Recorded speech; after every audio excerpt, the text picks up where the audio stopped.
naval anchor, I can't confirm that. No, I think that me thinking about Ted Cruz, right? I think Gomert Pyle is all American. Isn't Ted Cruz? I have to go Google Anchor Baby now. Ted Cruz is a Canadian by birth. Okay, yes. and an Anchor Baby Saka is when dirty, nasty refuge immigrants come over and they squat on your sacred soil and Push out a child so that child becomes a citizen by dint of birth, and then that means that all the filthy, nasty, indigent, nasty locust-like relatives are now all allowed to come over and steal your healthcare. Filthy. Well, Bobby Jindal was considered an anchor baby because his parents were not citizens when he was being born. That's what it was. He actually talked about wanting to put legislation against anchor babies. Awesome. That's what I was thinking of. Anchor babies. I'm going to climb this ladder, then pull it up behind me. Oh, yeah. Right. Also known as the Ayn Rand method, aka I got mine. Fuck you. But to be fair, Bobby Jindal's parents were in the midst of getting their citizenship at the time, so his birth would have been negligible in them getting their citizenship. Well, Ted Cruz is pretty. Isn't Ted Cruz the children of Murielitas? The people who came over on the Mariella boat lift?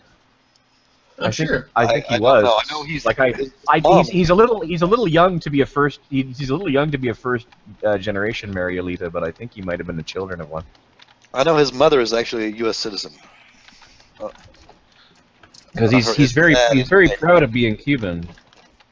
So yeah, I mean, I'm sure the Cubans are ecstatic. Are you talking about Rubio or Cruz? Cruz. Okay. Did I say Rubio? My bad. No, you didn't. I'm just trying to.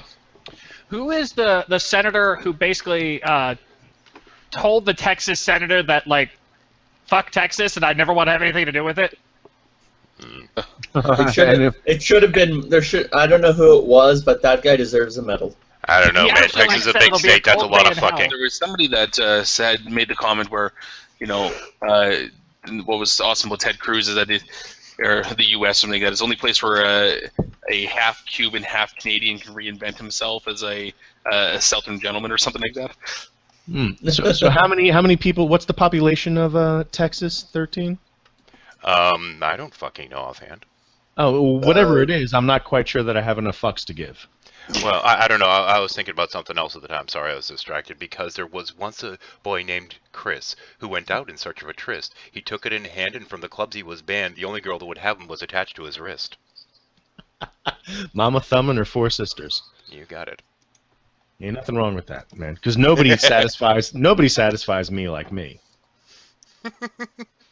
So. I know just what I like. And apparently it took me a few to get the audio squared. We should be good now.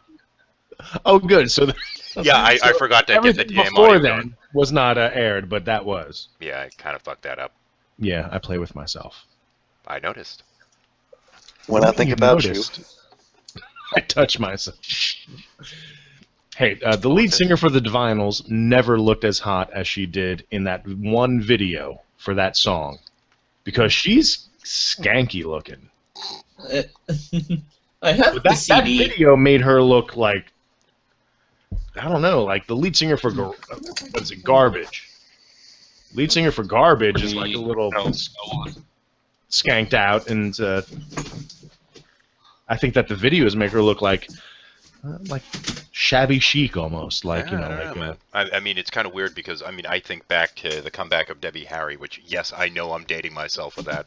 But I remember back in the day, she was something, then she made a comeback, and it's like, oh, girl, how much drugs did you take in your absence? Holy shit! And it's not just the ladies. I mean, when dudes make comebacks, like old musicians, like the only person who has never aged, and everybody knows my bias, Prince. Prince looks fucking. I am not gay, but I would bang Prince. So I would bang Prince and Lenny Kravitz. Oh, Lenny Kravitz. I thought you were going to say the other Lenny. Never mind. Mick Jagger. Prince and Lenitar. No, Mick Jagger hasn't aged either.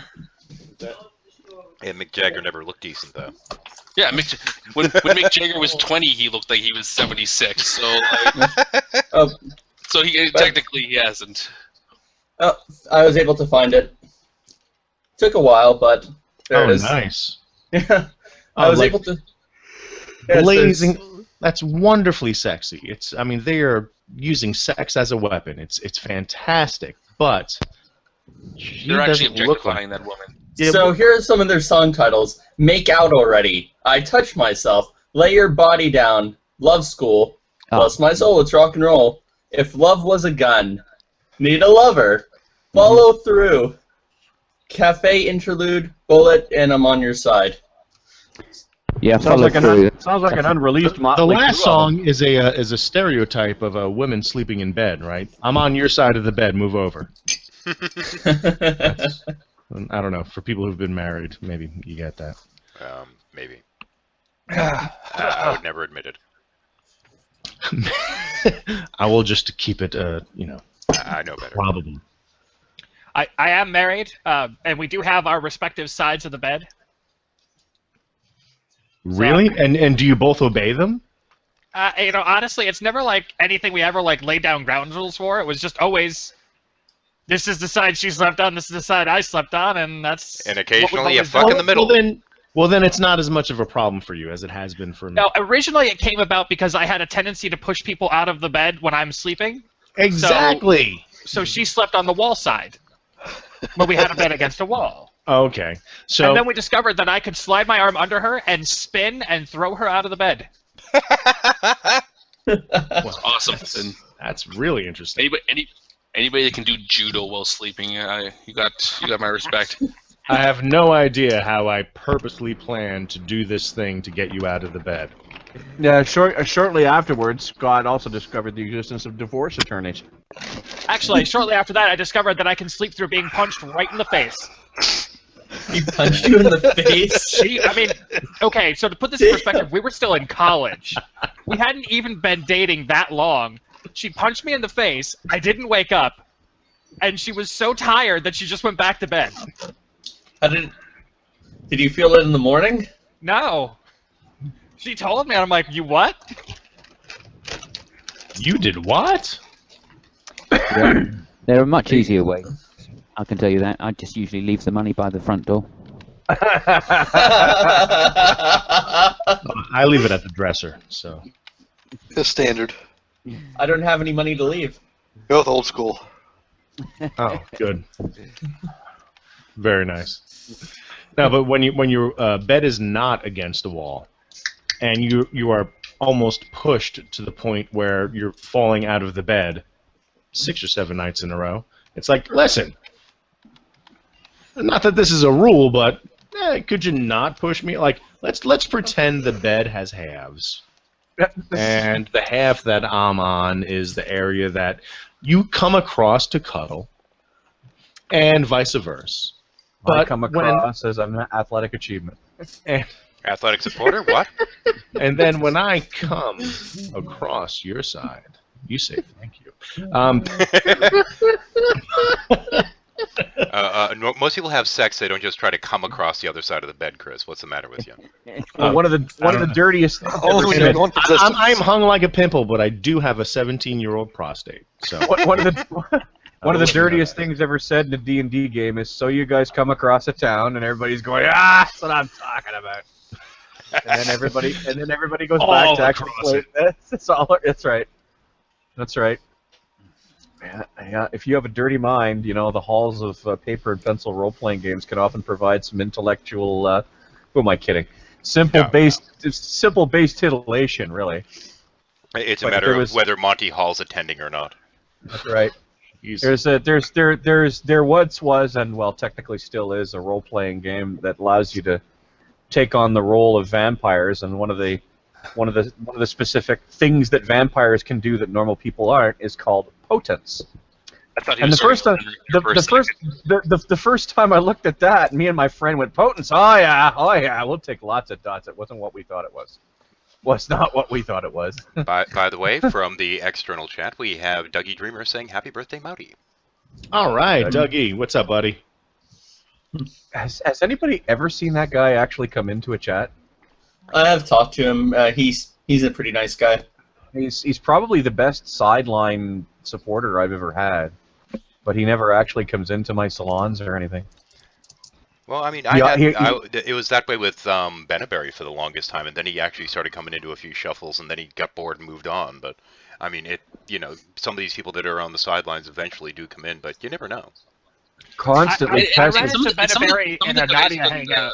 Constantly pesters me to make my hangouts live, though. He's like, "Make them live." I'm like, "No, I'm not gonna make them live." It's funny because a lot of the sideline guys are actually some of the guys whose opinion I like, the most. Yeah.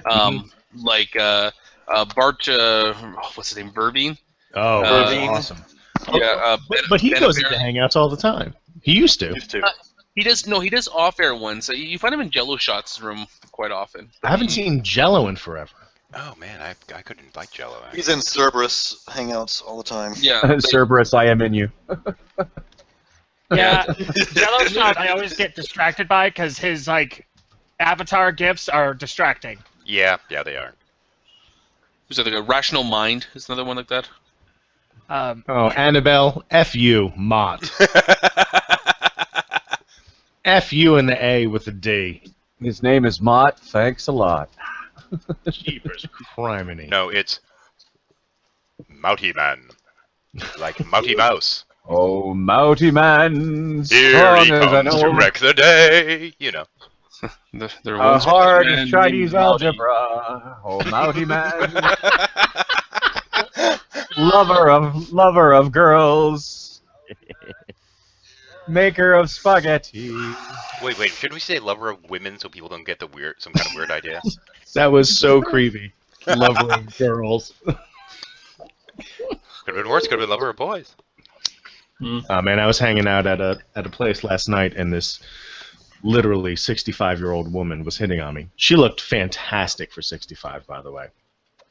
But just the way. Listen, I'm not sure how I can get around that walker. No. Keep it going. You must be young, Gus, because as a 44-year-old man. Likewise. Listen, I'm 44 as well, man. But if I can't make jokes about older people, what the hell have I got left to look forward to? Oh crap! It's the 44 Club. Holy shit, we're screwed. Jesus God Almighty! I'm gonna turn 30 later this year. Shut your filthy mouth, you late 20-something. Max 20 just Dodger. Max just turned 18. Yeah. that accounts for I've the been shaving for caterpillar 12 on years. Yes, Max emerged fully bearded from his mother's womb. as all young Arab boys do. That's right. Although it was a pretty deafening scream at the hospital when a young tyke shouted out "Allahu Akbar" coming out of the vaginal canal. No. Well, that's what happens when you gentlemen. That's what happens when Oh. He'll be here all week. Try the veal. I have to applaud the mental image as well. That is what happens when it's Hezbollah that's providing your midwife. Oh. Ooh. Oh. That's painful. Fighting. That terrorist joke just bombed, which is pretty ironic. Oh. Jeez. Okay. That terrorist joke just bombed.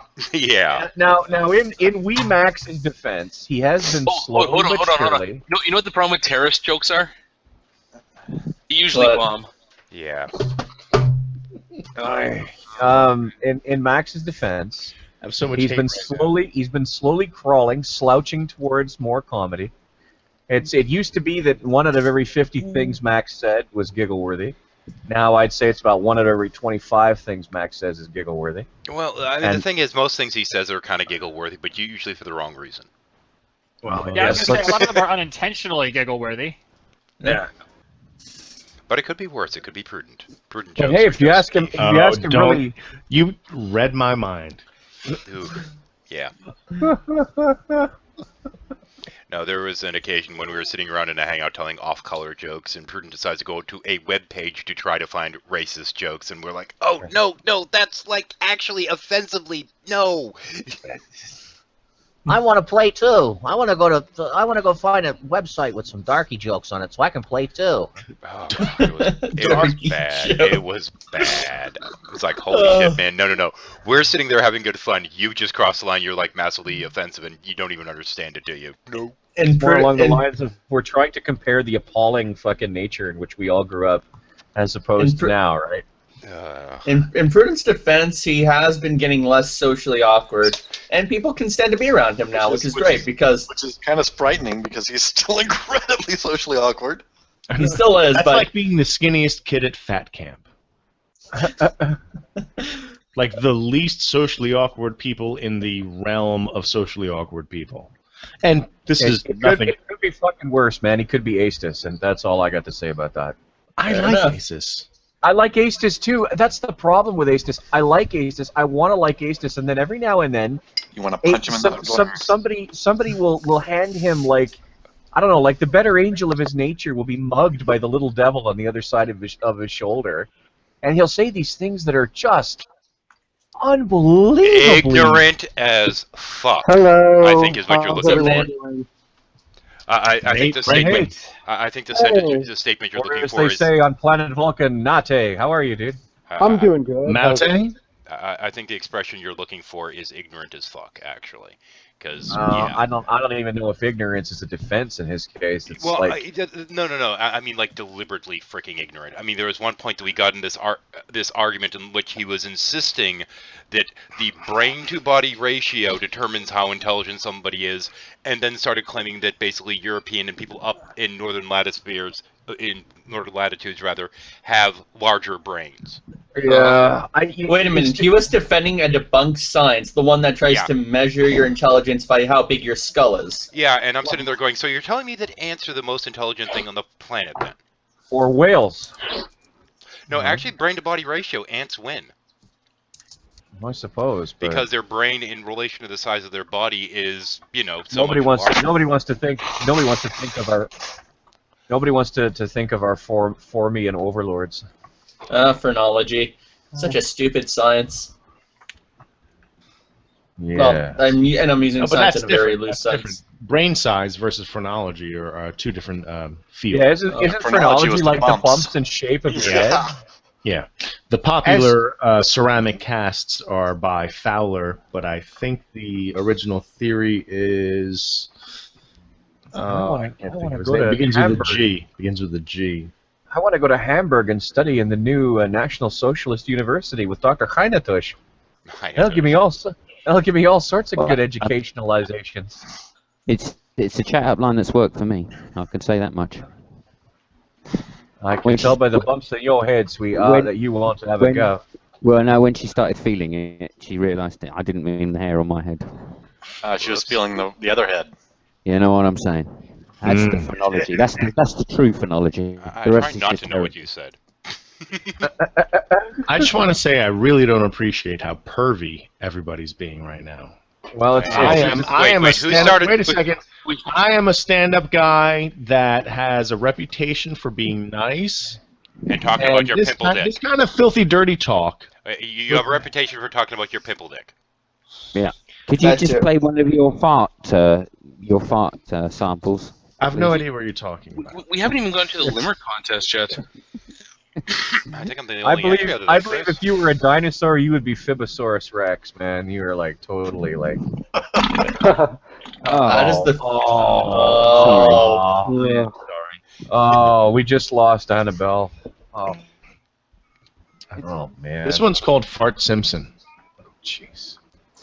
No. You remind me of that weirdo Sultan in The Adventures of Baron von Munchausen, right? Life is rather like a game, and he's playing like this musical instrument where people are being poked in a cage, Caught off in my prime, mine hits. I have no idea what you're talking about. I know you do. That's the worst part. I can see the spark of recognition in those Jersey eyes of yours. I can see it. Don't look at me in the eyes. That's right. This one's called Poof. This one's called Poof. Did you hear that? It's like a little whisper on the wind. Oh, okay. I call that one Poof. Here's one I call Linger. Do you have to let it linger? Oh, that's a linger, all right. Oh man. And by the way, these are not my farts. Oh, these are sound files. These are sound files that are sent to me by people like Nate Franklin. I feel so cheated now. Nate, are you sending Maute's fart files? Maybe. You gotta Okay, be I only sent him one. No, what You you do needed is the you money? just all you do is you go to the proctologist and bring a recording device, and you're set. Oh. First Jeez, one's huh? always. You leave there and it's just. My Walking down the urologist, So my how much urologist's money- name was literally Dr. Axelrod. Oh, I wow. think there's a joke in there. I just don't know how to shake that one loose. So here's a quick question for you, Nate. How much money did Maute have to leave on your dresser for him to get that fart file? Maute, am I allowed to tell him? Well, give him round down. Round down. $50 was it? I forget. Wow, that's a lot more than I think he'd be worth. Wow. Well, you're not a cheap whore after all. And I do 20%. I do 20%. So keep that in mind. That is fair. Yeah. Let's keep that in mind. You're a mean fucker, Max, when you get going, man. What are you drinking over there? Milk. Oh, man. No more dairy for you, man. You're nasty. Here he comes to gas the day. That's right. Here I come to save the day. That means that Maute Mouse. Oh, Maute boy. Oh, Maute boy. He's not Jewish. He's a goy. Oh, jeez. Jesus Christ. That's right. So, ladies and anybody from the Mossad who may be listening, all I ask is one quick whack to the head. That's all I ask. I get my guys at Hezbollah. I get my friends at Hezbollah on that one. Oh, those guys will make a fucking mess of it. They'll blow my whole damn house up just to get me. That's you know. At least Sloppy. the Israeli dudes will like just step in, put two in my head with a silenced 22, and walk away while waving at everybody. You got to be surgical with these things. You got to be surgical. Just ask Maute. Maute knows. I don't know. I think they have one thing in common with the Irish, which is that they both say "Oi" right beforehand. There once was a boy named Nate who never had left a 4-foot wide prostate. That's so much better than where I was going. Every time he sat, he could swore he had shat because his butt felt like it slapped with a dinner plate. Or because he felt like he lost so much weight. So much weight. Nate's like, what am I doing here again? Oh yeah, that's right. I'm here to honor my friend Maute. Either that or because he was buried with Maute hate. I don't know. Who follows the long, hard Jersey tradition of busting chops. We haven't made a Maute hate joke yet. It's true. Not yet. No. Nobody's busting my balls in a limerick, and I'm a little upset about that. Oh, wait, you're Well, saying you know, I I didn't? suck at Wait a poetry, minute. so I'm No, pretty I much know, just but like you tapped said out for this Chris. round. What's that? I can't poetry. Scott's an honorary Canadian, so he's not very good at putting people down. I mean, Maute, Pouty, Howdy, Rowdy. There's so many places to go with this. Dirty Loudy. Well, I'll start it off then. I'll start it off. I then. thought I got you with didn't- one earlier, Chris. What the fuck? Yeah, but it was Chris. It was a Chris. Oh, you want me to do the second? Okay. Got it. I mean, Chris is easy. Maute. What do you got? There once was a man named Maute, whose pimple dick got him quite rowdy. He took a girl on a date, and boy did it end up too late when a terrible card was dealt by fate. You fail! I failed. After pimple dick, there was not any place to go. Think about the words and then push them out of your face. There once was a man named Maute whose boyfriend would often get shouty. So he got duct tape to cover his gape, and now the sex seems more rowdy.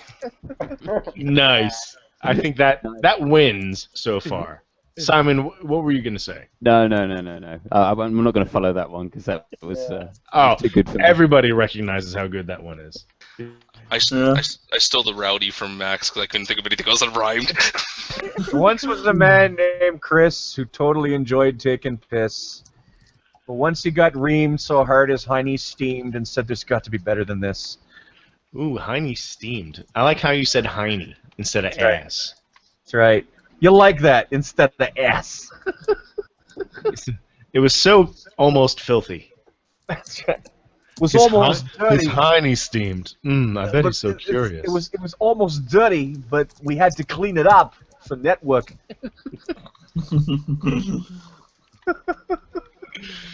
Oh man, I'm surprised we didn't get Lenny to do his Chris Walken impersonation. Well, Lenny does one of those, does he? Oh, a great one. Hey, there's lots of people in our community that do various impressions. I mean, Seamus does an impression of being an adult. Nephilim Free does an impression of being relatively cogent. Not a very good one. He doesn't. It's not a very good impression.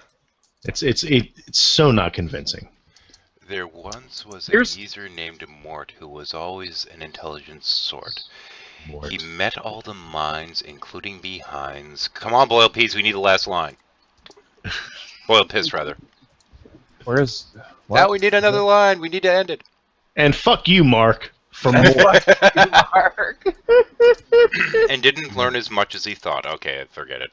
Okay. Fail. How about then? I once came across a man named Maute. He opened his mouth and swallowed a load, and now he speaks all haughty. That does not follow the form of a limerick at all. I know, but yeah, I've seen fucking half dead people with better rhythm than that. There once was a guy named Simon. Fuck him. That's definitely a Jersey Shore limerick. That is. That reminds me of the movie Catch Me If You Can. The guy's like, "Can you tell a joke? Yeah. How about a knock knock joke? All right, knock knock. Who's there? Go fuck yourself." That seems excessively rude. I'm just saying. It's just excessively Oh, I just heard a different rendition of a joke that I've known for a long time. So, guy walks into a bar. He goes to the bartender. All right, I'll bet you $2,000 that I can lick my eye. Oh, and the guy's like, no, that's ridiculous. But yeah, of course you can't do it. I'll bet you $2,000. So the guy removes his false eye and licks it, puts it back in. Bartender's like, fuck, gives him $2,000. And then he goes, hey, I want you to make your money back and then some. I'll bet you $3,000 that I can't put my foot on my head. Bartender's like, sounds good. And I bet you can't. You look like an old decrepit fuck. So, puts down the money. Guy takes off his false leg, puts it on top of his head. Collects the $3,000. Bartender's all pissed. How did I just lose $5,000 in this short amount of time? The dude walks off and goes and hangs out and talks to people at a different table. And then the guy comes back to the bar and he goes, listen, I want you to make your money back. I'll bet you $5,000 that I can piss into a shot glass that you send careening across the bar. And I will not drop a bit on the bar. Bartender's like, that's fucking impossible. I will happily win my money back with that bet. So, guy stands on the bar. Bartender throws the shot glass across the bar. Guy whips it out, pisses all over the bar. Exactly. He just pisses Bartender's sitting there with this big old grin on his face. Keep going. And he turns to the guy, and the guy sitting there smiling, and he goes, why are you smiling? I just won a bunch of money. And he goes, you see that guy down the other end of the bar? I just bet him 10 grand that I'd piss all over your bar, and you'd be smiling afterwards. Exactly. Exactly. Wow. Exactly. Nice. So I thought of another limerick. There once was a man named Monty, whose there once was a man named Maute whose face was quite pouty. He didn't get the dick, and he became a huge prick because his was short and stouty. There once was a man from Jersey who only spoke of things cheesy, and she doesn't quite work. We call him Maute because his lip is so pouty, because for a fuck he is needy. Jersey, I couldn't quite work in there right, but fuck it, I'm working on it. Work in progress. Let's see. I got my rhyming dictionary website in front of me. Let's see what we have from Mark. Because you're a cunt. I've got one here, just to fill in then. I once came across a man named Maute. Okay. And he liked it. Pig. That was pretty good. Fuck you. Wah, wah, wah, wah. That's horrible. There once Can we was a have- man named can we have Chris a- Maute. oh, sorry. About his sexuality, we were doubty. Never mind. Mystery solved. He said, "I don't mind, but don't bring this to mind when my boyfriend is a bouty." Ooh. Like I said, I'm not a size queen, but my boyfriend is. A size queen. Dancing queen. It's not pronounced of Mote, so every- it's already a fail. Once was a man called Mote. Of course it Fetish is. for guns. And anybody who can mispronounce my name is essentially referencing Jason Burns. Yeah. That's right. Christopher Moss. Christopher Malt. I want quality.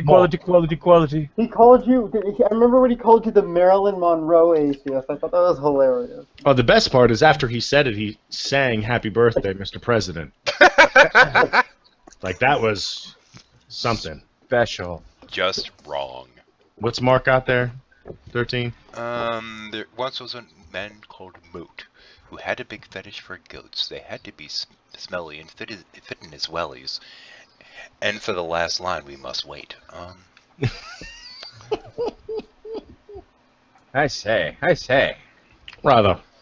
That's so improper. Yeah, I was waiting for the last line. Pinky's Aren't up. we all? Or So what's the weather like over there? Trips in his boat. What? What's the weather like over there in Jersey?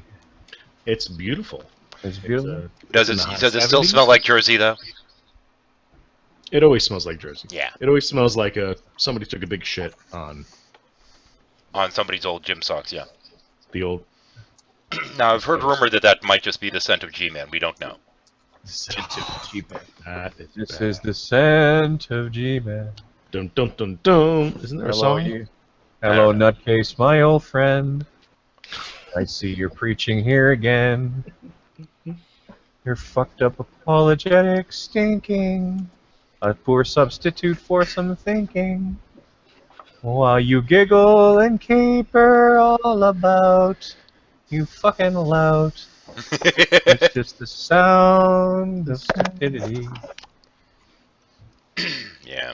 No, after that episode the other day, he's fair game. That's right. Episode 1, The Phantom Menace. Yeah, that was horrible. When I heard he had a meltdown. It was super critical, man. It was super critical. The guys at 3 Mile Island, they're like, "Fuck, we have to run again." Yeah. Yeah, it was basically when you call Jackie a racist. Yeah.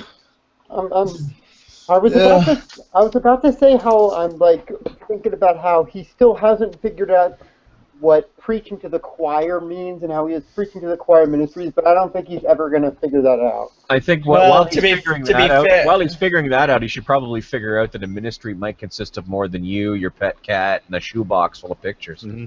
Yeah, he has no real choir to preach to anymore, so. Oh, also, Mark, if you're watching, I was upset, so Hold it doesn't on. matter what I said. Defense doesn't work. Yeah. Mark, if you're watching, I sent you a link in private message. Yeah, Mark, get in here, man. Let's go. Yeah, you need to bust my friggin' balls. Get in here, man. I miss him too. Get him in here. Come on. Get it in. Get it all in. The lube is over on the counter. Yes. Now, that's the Once problem again- with Maute. From his own accounting, if he were to get it in, you'd never know the difference. It's true. I am hung like a pimple. It's a shame. I fucking shaved my pubes for the first time in 44 years the other week. Did you find it? I was afraid that I was gonna just Shave it right off. I mean, if I were to shave off an inch, I'd be left with nothing but a scar. Yeah, Maute comes and the women are like, "Oh, I think you popped a pimple." Mm-hmm. Yeah. That might have been a little too far. Do you have a pending lawsuit against your moil or something? Like, how does that? Well, he made me a really awesome wallet that when I rub it, it turns into a suitcase. Oh. That's horrible. That's horrible. that And joke- everybody laughs hysterically. That's horrible. That joke sounds faintly sexual. I'm not exactly. All right, who's periodically banging the bongos? It's like every now and then it's like, dude, cat, boom, taka, taka, boom, taka, taka, boom, taka, taka. I blame Max. This probably is Max. What? Max, No, what? No, don't be ridiculous. It wasn't me.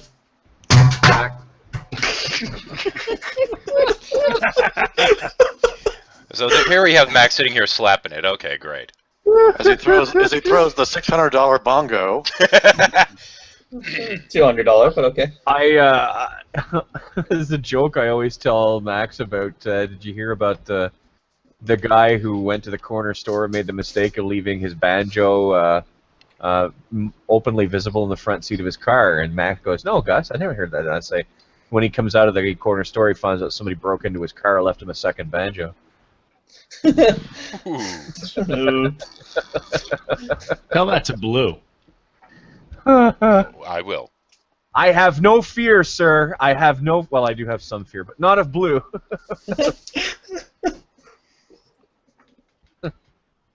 Well, then you haven't met the girl that I once met. Woof. Yeah. Someone Different that kind I of blow, never used mind. to know. Different kind of blue. So is Jason Burns making any videos at all? I mean, does Blue have material to work with anymore? Well, his account got deleted, so I don't know what he's gonna do. Jason Burns' account got deleted? Yeah, because he would post like full videos that belonged to other people, and he got DMCA'd. So Really? I guess he thinks that DMCA stands for DPR Jones, Matt Dillahunty, what is it, Cliff Jumper, and Aaron Raw. So the AP is obviously after him. That's good. That was good.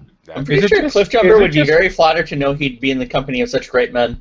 Well, you know, we needed to see. Is it just me, or is fair use like becoming less and less fair? Well, Well, when you post, well, fair use only covers like commentary and stuff like that. When you're just posting the video and not adding anything to it, And not then even having the decency to put mirror at the tail end? yeah, then that's not covered under fair use. Sorry. You know, when I woke up one morning and realized that Star Wars Episode 4 was essentially a scene-by-scene copy of A. Kurosawa's movie The Dark Fortress, and B. That was the longest opening line to a Blue song I ever heard. And I B. woke The up Dam this Busters. morning. Yes, I realized all of a sudden that copyright just ain't what it cracked up to be.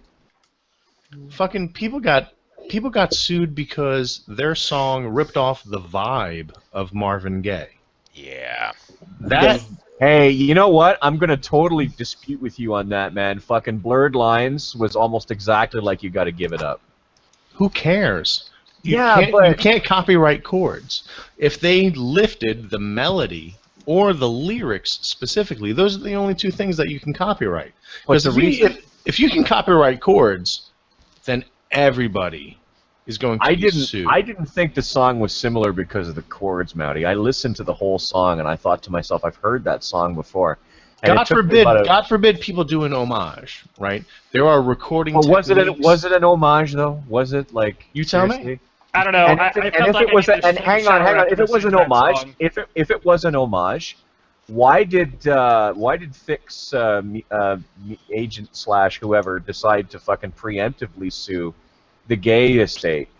You know, just to like I don't know. It just seems kind of sloppy, shady to me. So what's the Gay estate? The gayest, like Marvin Gaye. You know what I'm talking It's about. where they said they planned the gay agenda. That's Yeah, right. that is where they plan the gay agenda.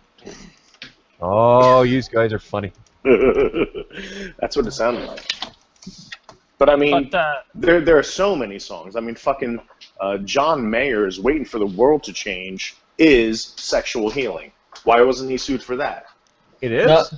It's listen to the chords. I've listen never to heard. those chords. I've never heard John Mayer's "Waiting for the World to Change." Trust me, I can't say I've heard a lot of John Mayer. If chords were copyrighted, what would happen is as soon as you learn your first 3 chords on guitar, 2 men in black suits would come into your room, take your guitar, smash it, and file a lawsuit against you. That happened to me. True story. You keep mixing music industry people up with Hezbollah bagman, Max. I mean, I'm telling you. There's not much difference these days. Essentially. He I don't should know, like the music industry's been hiring Hezbollah bagmen these days. That's what I'm talking about. Hey, Fiona. She's out there in the chat world. Tell Fiona that I tried to. Well, I don't need. You don't need to tell her. I'll tell her right now. Yeah. I tried to send her a link, and for some reason her name didn't show up as a. Well, let me try. Anybody in here can invite anybody else. So. Yeah, I'm inviting her. Yeah. I mean, there was a case, wasn't there? 50 Cent ripped off When I'm Cleaning Windows. No, that one. Of course, you're in here twice, Chris, so you're actually taking up 2 spots, so we're at 10. Well, I have to do the desktop and I have to do the mobile because I'm about to make some it's his birthday. If he wants to take up half the slots, he's allowed. It's my party. What's the name of that John Mayer song again? It's his party, and he'll divide if he wants to. There we go. What's the name of that John Mayer song again? Waiting for the world to change. Okay, hang on. I want to check this out. That reminds me, I don't have the final slot. It's Waiting on the World to Change, Captain. There you go. Lyso. Oh, please. I know. I totally prevented you from being able to find it. I totally accept. I totally accept the criticism. I always find it amazing how John Mayer can be so influenced by Stevie Ray Vaughan and at the same time be a total guitar bro. Not to say he's not a good guitarist, he is, but he is pretty much the quintessence of a bro on guitar. What do you mean by that? Explain any of what that means to me. What do you mean by bro? This is the part where the rest of us are too old to understand what you mean. Probably. Like, okay, so imagine if Andreas Sanchez knew how to play guitar really well. Not possible. Okay, I think why that's what you're getting at. Yes. Just because you're a tool doesn't mean you can't play an instrument. Exactly. So, okay, so you hear sexual healing, and I hear people get ready. Yeah, well. Perfect. Well, I mean, sexual healing, people get ready. It's pretty much the same thing. It's the major 1 to the minor 3 to the major 4. It's that progression. Oh. Ow. Hey, Max, What how you was doing? that? What the fuck? Oh, sorry. Oh, Max, don't start with that shit again. I'm kind of annoyed I can't play anymore. I'm going to try that. What the fuck? You can't play anymore? No. Why can't you play anymore? Because I don't have the finger span anymore. Oh, okay. Right, gotcha. Yeah, courtesy of this stroke, my ring finger never quite recovered, so I don't have the span anymore. I can't hold down the strings. That sucks. Kinda sucks. Exactly, because you played bass, and we need more bass players in the world. Yeah. Right, Simon? Oh, yeah. And what the fuck, Scully says, "Happy birthday, Maute!" I know there's too many guitarists. Chris, did you hear me? Yes. Who said that? Scully? What the fuck, Scully? Nice. Thank you too much. I am breaking apart some basil right now. I'm going to make some pesto. You've been a pesto for years. I like it when you break apart basal assumptions. They're axiomatic.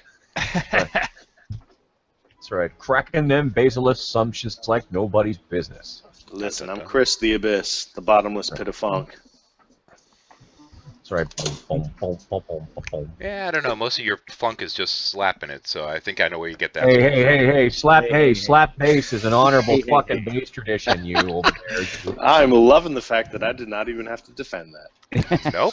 slap bass is shush cakes on the lot of you. Yeah, but I still get to make my masturbation joke, so we're good. I'm going to have to take off.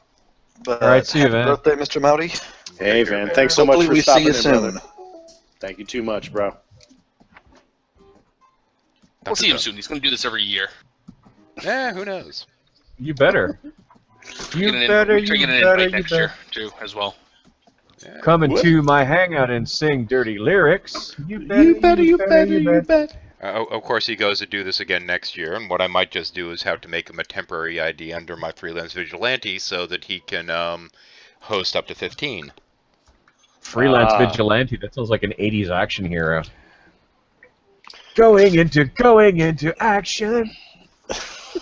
Freelance engine. Wait, was it? Freelance If what? you wanna be a true survivor. What is that? The David Hasselhoff theme? Yeah.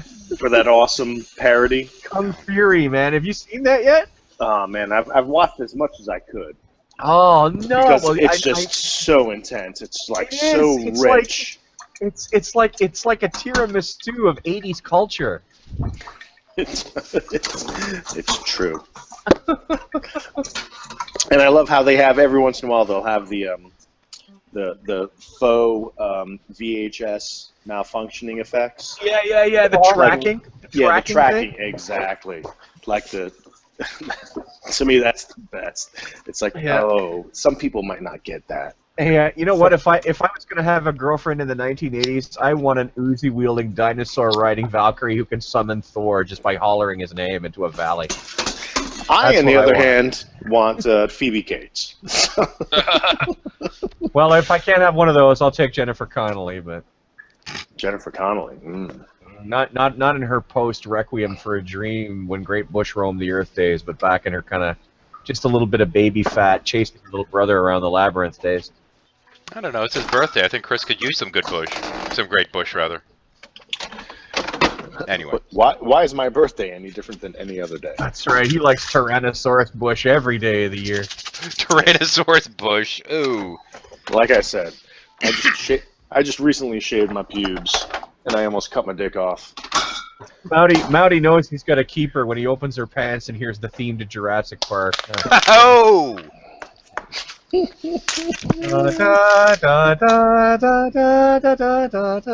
don't know at at our age that may just be a normal thing. Actually, I know that I got a good thing when I can open her pants. When you can open her pants. Well, I don't know. That one that was hitting on him the other day, apparently it might have been geriatric park. There we go. Jeez. When I open her pants and it doesn't smell like Bengay. Oh, God. Again. Pepsodent, not just for above the neck. No! Oh, you guys are a mess. Okay, look past the bush. You guys are a mess. The very crew that I want to be spending my birthday with. That's right. We're a rogues gallery of the godless, the brainless, and the headless. Paranor says, "Happy 29th, Maute. Boy, is he delusional." Except for Scotty. Scotty is a gentleman and a Renaissance man amongst us, the heathen. It's true. Hey, what do I have to do with this? What the fuck am I? Never mind. Oh, you're Canadian. What the fuck are you? There's an old proverb that says, "Asketh not that which thou dost not wish an answer." Yeah, good point. I caught myself on that one. Of course. Holy Chris, what the hell are you doing? Oh, he's making his Ovaltine. Leave him alone. No, I'm doing things. I got my Geritol. Oh, Geritol. He's conducting things.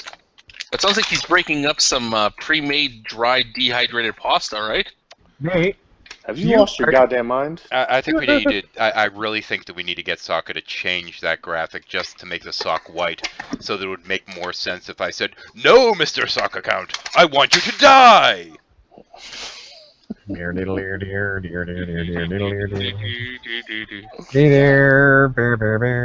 it looks like you're already pre-died, so what's the point? Aren't you a bit big for a bunk bed, Nate?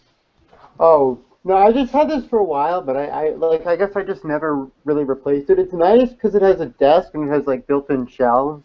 And my cat sometimes likes to sleep up there, so he likes it. So what you're saying is if you got rid of the thing, your cat would assassinate you in your sleep. Cats Pretty do much. that. Cats do that, I hear. The cat's like purr. Nothing worse than angry pussy, man. And here's what it sounds like when I make pesto. Oh, take it.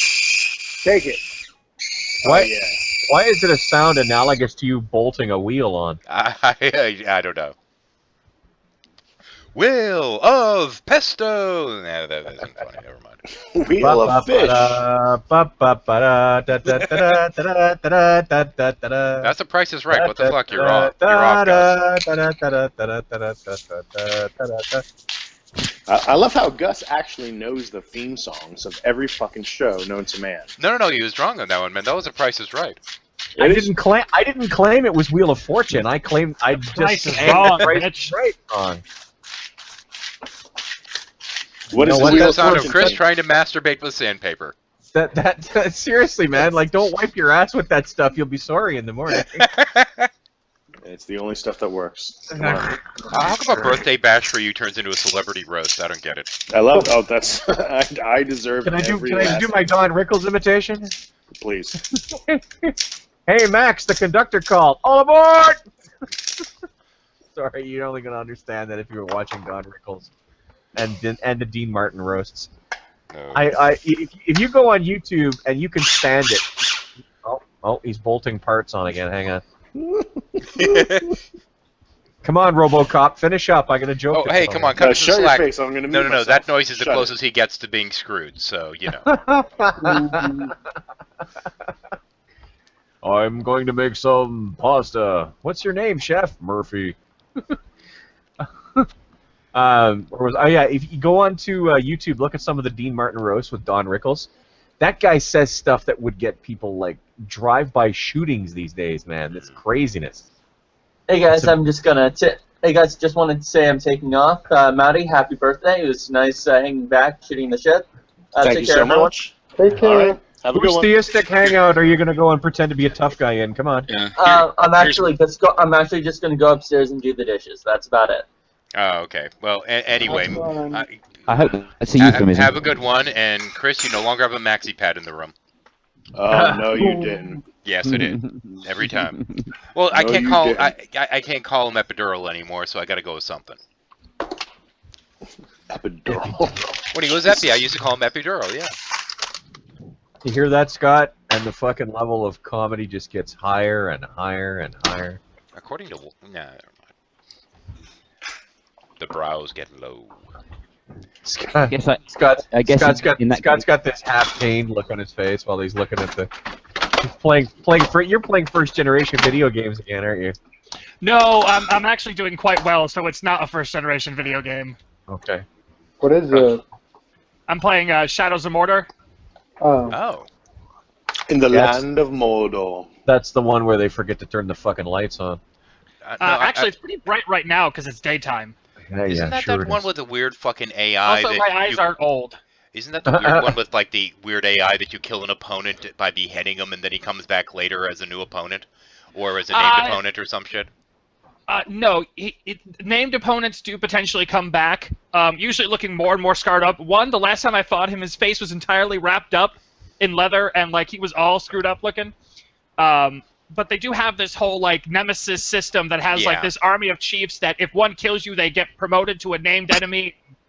Like when you come back around, they're like, "What are you doing up? I'm gonna fucking kill you." Yeah, when Lenny was playing that, he Owen was playing it. He actually had a little bit of an issue with this one enemy that he fucking beheaded, and the guy comes back a little bit later, and he's like, "I fucking beheaded you!"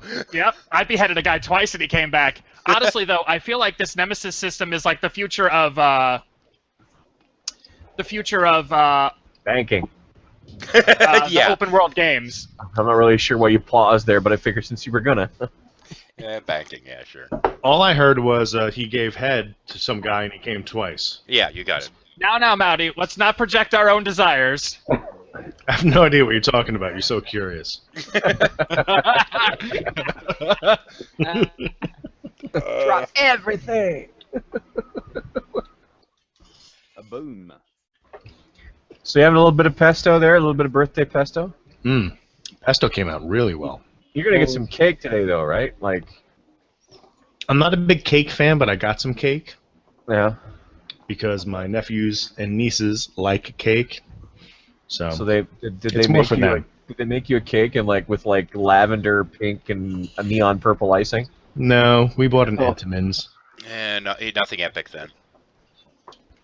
We bought an Entenmann's, and they're gonna put candles on it and sing to me. What Oh, are them Entenmann's is the name brand in America. And he's going to just hollow it out and pour booze on it.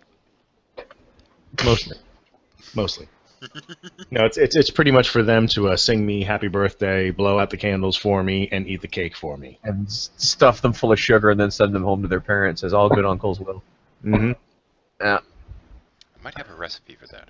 See, it's your job to stuff them full of sugar, and then later on Red Bull, and it's your job to give them all the toys that make all the noises that give mommy and daddy the migraines.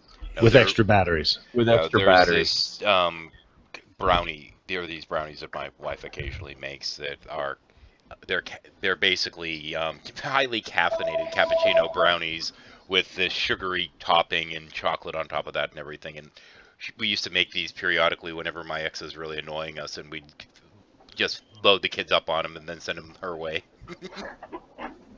It's the Uncle Claus. You know, it's like I get to rile up the kids up to the nth degree and then be like, okay, I'm out. Bye-bye. Ending on a high note. Enjoy them. Uncles are very different in the United States. Oh, jeez. Well, I mean, in Great Britain, we're not allowed to introduce our children to fucking scotch and cigars. So, Weird. Uncle Winston wants to have a talk with you. First, have them have a seat while I make a speech to the country. After that, we will have cigars, and I will take him to the Savile Row for a proper suit. Uncle Winston, I'm a little girl. Matters not. Matters not.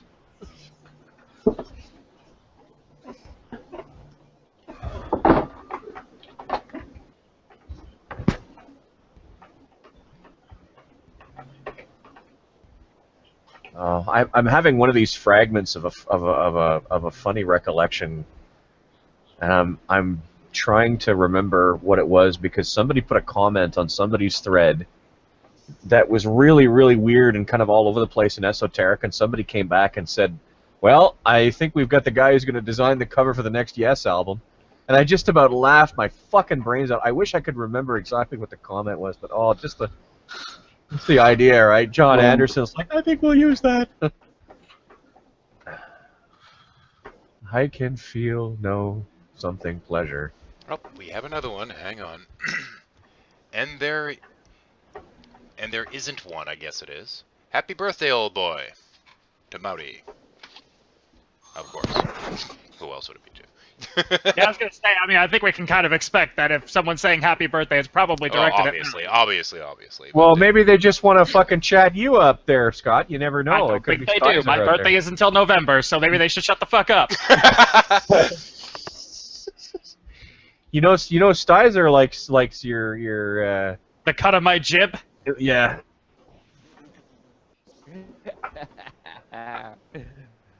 The Stizer Olympics, the 40-yard mouth off. Oh yes, that's got to be working. So have you been in the primordial spawning pool hangout yet? Also known as Nadia's Hall of Eternal Joy. and that's just a summation. Meanwhile, over in Nadia's hangout, na na na na, na na na na na. Well, Rev is drunk. Rev News is drunk and screaming.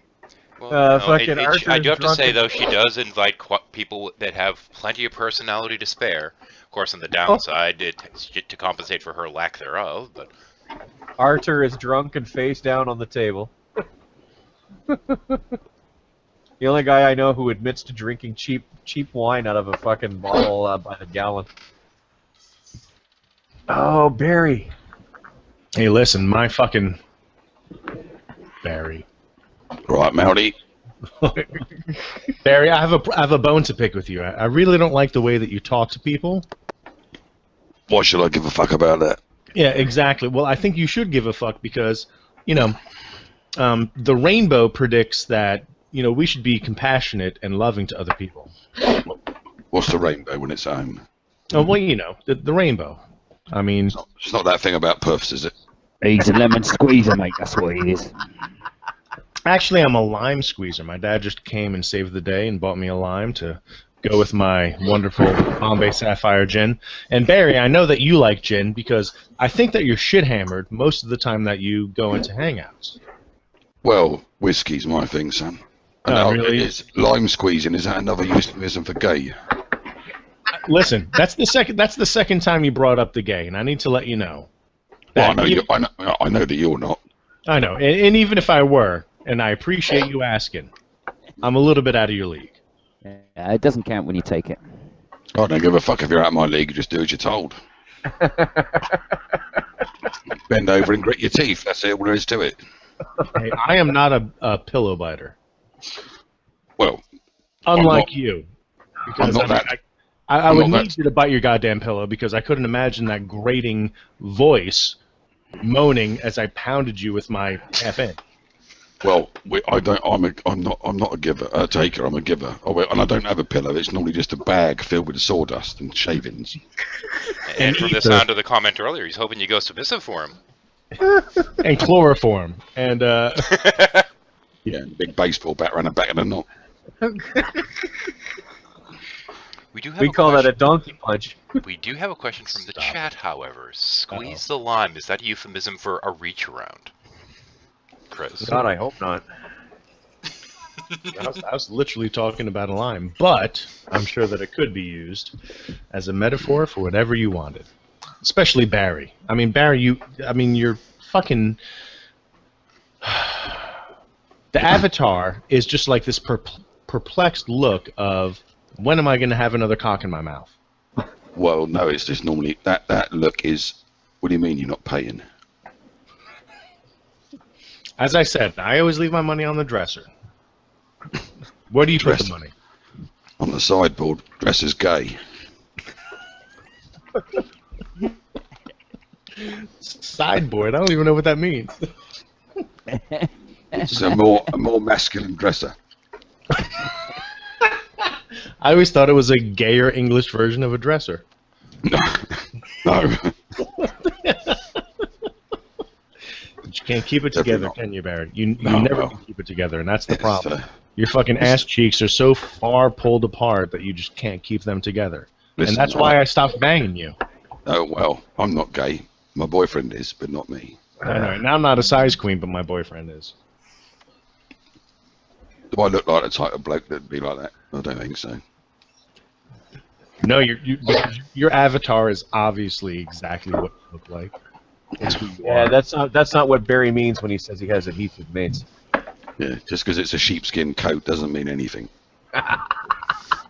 Doesn't mean you're going to shake one or two Welshmen off it at the end of the day. Sheepskin. Well, happy birthday, son, anyway. Oh, well, thank you. Thank you so much, Barry. I appreciate you showing up. Every time he puts his sheepskin coat off, he's going to beat away two boys named Davey fighting over a pocket. I killed the sheep personally, hand strangled.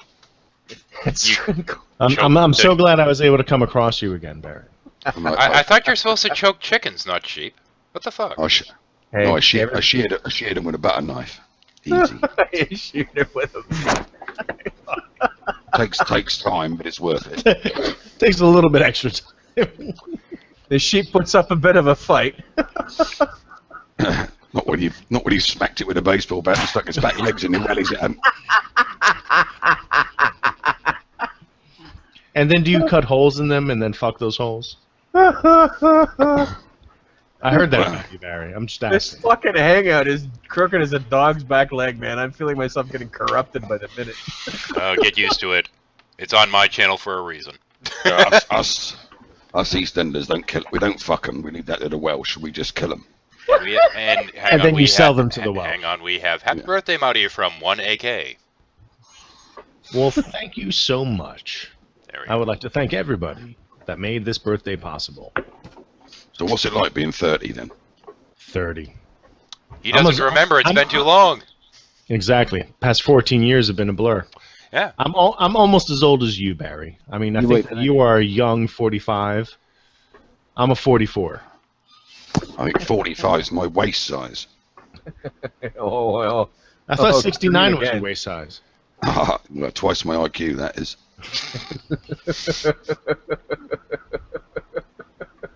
So When my you therapist dress- tells me. When you dress in a storm, keep your head held high.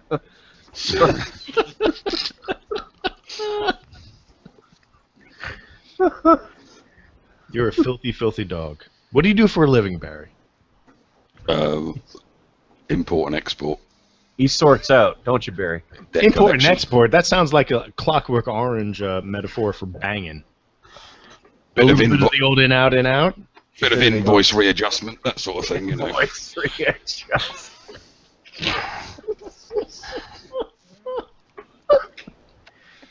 I would have made you breakfast in bed. I mean, I like making breakfast in bed. I do that for one of my neighbours regularly. She pisses me off with all this, you know, what are you doing in my house sort of thing. Totally I get that. don't bother anymore. I totally get that. Totally get that. You try to do a good turn, and she calls a causers on you, right? Yeah. Mm-hmm. Yeah, and I heard that your girlfriend called you a pedophile, and you said that's a big word for a 13-year-old. Oh. And that, kids, is when I knew we were going to hell. I've looked to the right and seen Beelzebub rubbing his hands going, yes, you fat boy, you're coming with me. It's a fucking chick, that is. 13, she's fucking 9. Yeah. Who am I to judge? 13, 9. And Beelzebub was not rubbing his hands. That's right. Thus. Well, it's only fair. I help her with her own work. Following the traditions of British nobility for centuries. No, you know, that if was good enough for Muhammad. Prima nocta doesn't mean when they first open their eyes. You get that, right? Oh. Historical joke. Yeah. The thing is, amongst my usual group of friends, I say that and I get blinking. That's all I get. Oh, that's so sad. Thank you for being knowledgeable and twisted at the same time, including you, Barry. Well, let's face it. When you're around your normal group of friends, there's no blinking because you've already killed them all. Yeah. Right after you fucked them. I wish to fuck you would stop saying that in public, you miserable fucker. You know what the fucking cops are looking for me all the time. I know, but I know that Guess Bélanger is not your real name, Scott. Scott? Is it? Yes, my name is Scott Gertek. Isn't that French? Isn't that French for a baker? That's a boulangerie. Same fucking thing, though, isn't it? Really, it's all French. Butcher, isn't that English for fucking around most of the time? Oh, yeah. English. All of a sudden, Barry's trying to be like multicultural. Oh, Boulanger, isn't that a baker? Yeah, the closest thing you ever are to multicultural. If you want to cause a yeast infection in his anus, just fucking say it out loud. Listen here, I've been to the Isle of Wight. You've been to the Isle of Wight? I know all about abroad.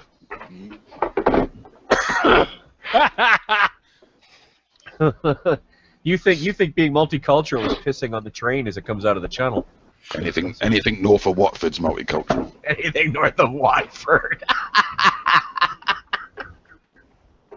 There's foreigners up there. What do you expect from somebody who fucking vacations in Skegness? Well, it's like my granddad said. When he was a kid, he didn't go backpacking around Europe. He spent his time bombing the fucking shit out of it. Just like I do to your anus. Yes. What scout? Who is the leader of your scout troop, Grandpa? Bomber Harris. Yep. Can't trust none of them. They either surrender or change sides. That's it. I told you before, innit? Like the old Italian tanks. Had 6 gears, 5 of them was fucking reverse. That's right. Hey, you know, at the end of the war, you could buy a lot of them Italian infantry rifles on clearance. They never been fired, only been dropped once. You picked the wrong fucking Dago to be in this hangout. Fabian be here for that fucking joke to drop. Oh, wait, I think I can sort of stand in for him a bit. Yeah, fuck you, all you, fuck you. Fabio and I went on a boat trip. It was a glass-bottomed boat. It was part of the new Italian Navy. It was glass-bottomed so we could see the old Italian Navy. Oh man. Barry, man, you seem to have some real strong opinions about real stupid shit. Well, foreigners are all cunts. Don't trust none of them. I agree. So what do you think of the Scottish, Barry? There's a reason why we built Adrian's Wall. Keep the cunts out. All right, wow, Scotland, Matt Bell, say no fucking more, really. What about the Irish? That bloke is stupid in dog years. I'm not saying the crease on Matt Bell's head was deep, but the last time I looked at it, I saw Luke Skywalker being chased by TIE fighters down it. That's all I'm saying. Jeez, that was a long fucking joke. Yeah, but I pushed it out as fast as I could, man. It's not my fault you can't give me a laugh on that one. That's what I heard about Barry's mom. Pushed that out as fast as she could. Well, she wasn't going to mess about. Barry wasn't for waiting. Barry was like, "Come on, pub closes at fucking 6." And he's such a fat bastard. He wasn't for weighing either. That's right. No. Yeah, definitely. he slapped the nurses for making him wait. Bummed a fag off the anesthesiologist. I was so ugly as a baby. The midwife slapped my dad. That's okay. That is older than the fucking crust on my underwear. I know. That fucking joke. My mum used to tie. I haven't heard it in forever. My mum used to tie a pork chop round my neck just to get the dog to play with me. Jesus Christ. Happy birthday! Who dare? Hi! Oh, Red, is that you? Yes, it is. What's up, baby? Thank you so much. You're welcome. Another year younger? Of course. I'm officially 20-ish. Exactly. Yeah, obviously. Definitely the sense of humor for it. Yeah, what happened to the buzz cut as well? No, he's going to keep that Tintin look. I like that. Tan? What the fuck's that? Tintin. Well, say Tintin then, you nonce. Well, it's fucking pronounced Tintin, you fucking Brit. It might be where you cheese-eating surrender monkeys live, but it ain't over here. Cheese-eating surrender monkeys. Yeah, you know what? You people couldn't even spell Maginot Line. Never mind, fucking build one. It must be nice to live on a fucking island. It is. We don't get so many foreigners. That's right. And the ones we don't like, we can send to other places where they stay forever. Ever and ever, like Scotland. Yeah, or Canada.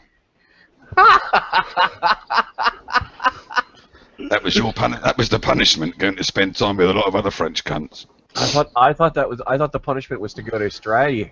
No, that's just criminals. That's just criminals. That's not the degenerates. Not the degenerates. We didn't get any degenerates here in Canada. For fuck's sake. It's great, sending criminals to a place where every bit of wildlife wants to kill you. And they say the British had mercy on the Australians. Imagine living there where some poisonous spider can bite your bollocks when you're having a dump. Not good, is it? Can you imagine? And we also have happy birthday Are we from talking Sugar about Australia Roads. or the Midwest of the United States? And we also have happy birthday from Sugar Roads for Chris. Thank There you, we Sugar. go. Thanks, Sugar. Guy's walking down the beach, sees a lamp, rubs on it, genie comes out. Says, "I'll grant you 3 wishes." So he goes, "Well, I would love to be adored by all women." Bam! All of a sudden, the women start, swarming around him and loving him up. He's like, "This is fantastic. I wish that I was a millionaire." Bam! Money falls from the sky. He's like, "This is astounding. The only way I could improve on this is to say, I wish that my penis hung to the floor." Bam! His legs were gone. Let's go. Who else got some 3-wish jokes? Do not tell me nobody fucking has any jokes in And this Jackie genre. just got an invite. Dun-dun-dun. Dun, dun, dun. From one of my accounts. And Ash says, "Happy Orbit Day."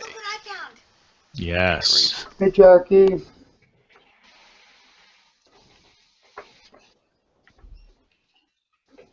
Hello, Jackie. Dun dun dun. Down 10. First one I Tin, mentioned. Tin, First one I tin. mentioned. Is that like Rin Tin Tin? You know the dog? First one I mentioned. Puppies gets a slap. Puppy. Oh fucking hell.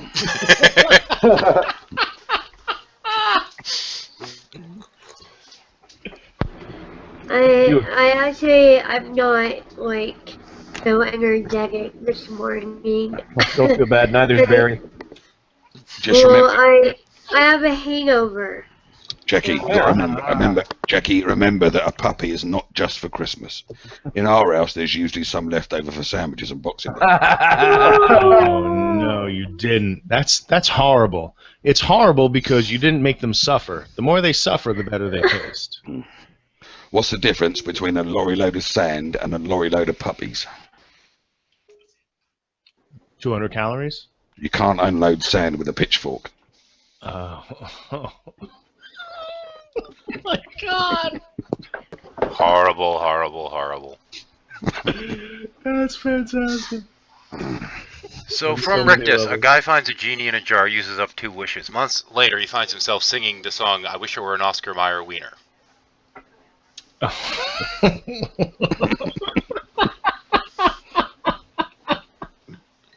That's fucked up, Rictus. That is fucked up. Yeah. You should have gotten an invite, in theory, between you and me. So a guy gets 3 wishes. Oh no, better yet. 2 guys walking down the beach, and one of them's I'll try to make this as value neutral as possible. One of them is a race. Another one is somebody who doesn't like that race. Politically correct humor. Oh! Oh, hey. And My wife and I have finally found out we have something in common.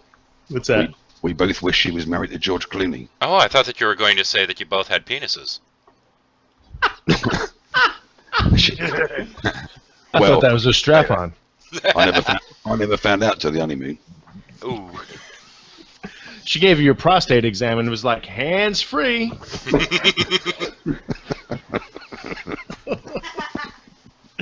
So they find a, genie lamp, and they rub it, and the genie comes out and says, I'll give you each 1 wish.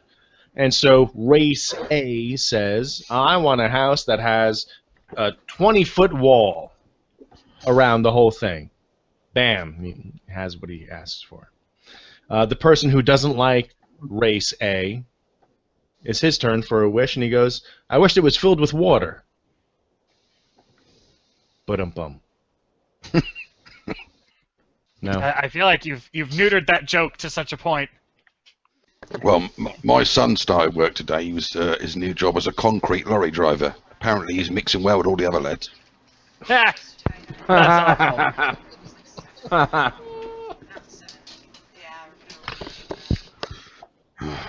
Well, I've already said many times my go-to dirty joke, but I'll say it again. So, guy and a girl meet at a bar. Chemistry's working. They have a couple drinks. Halfway through the second round of drinks, the woman goes, listen, I'm really into some kinky shit, so I just need to let you know that. And he goes, oh, that's fine. I'm into kinky shit, too. So they keep going. The chemistry's nice and thick. It's palpable. And after like the third or fourth round of drinks, she goes, no, I wasn't kidding. I'm really into some kinky shit. He's like, oh, you're preaching to the choir. Everything's fine. How about if we finish up these cocktails and we'll go over to your place? She's like, great. Finish up the cocktails. They go over to her place. And she goes, let me slip into something more comfortable. So she goes into her room. She puts on her pleather outfit with the zipper and the vagine and the leather mask and the zipper on the mouth. And she already has the safe word figured out as being banana.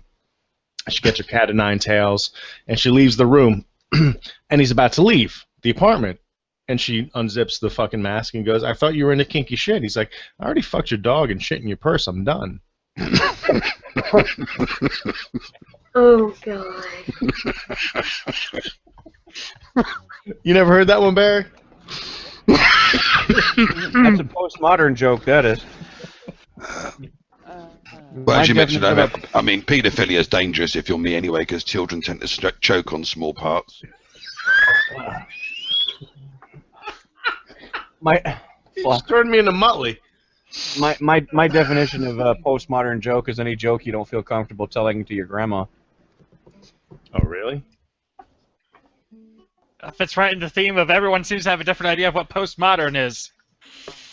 Well, that wouldn't be a problem with my kid's grandmother. Anyway. No, same as my wife's in bad shape at the moment, but she's attached to a machine that keeps her alive. Well, we call it the fridge. Oh.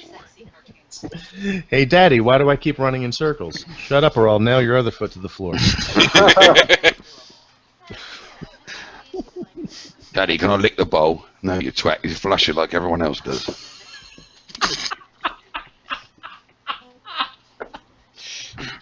That one I like. Oh, they're all good. They're all bad, I mean. Dad, why is Mum running down the garden path? Shut up, you wanker. Give me another bullet.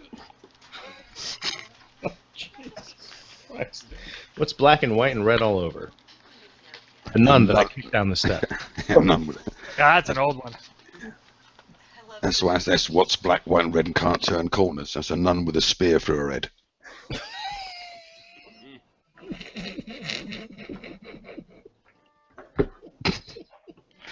You're all weak.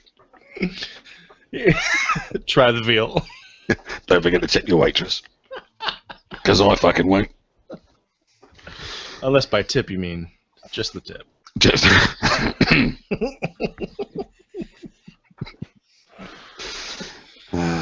Oh, fuck you all. This is Love good us. Fuck yous. Fuck yous all. So one day, in downtown Moscow in the late 1940s, a little old lady is standing on a street corner waiting for a bus beside a young Red Army officer. And she looks up and she sees a gigantic portrait of Joseph Stalin plastered to a building across the bus stop. And she looks over at the young military officer. She says, "Young comrade, who is that?" The military officer just about fucking craps himself, and he says, "Oh, don't you know who that is? That's Comrade Stalin, the great hero of the revolution."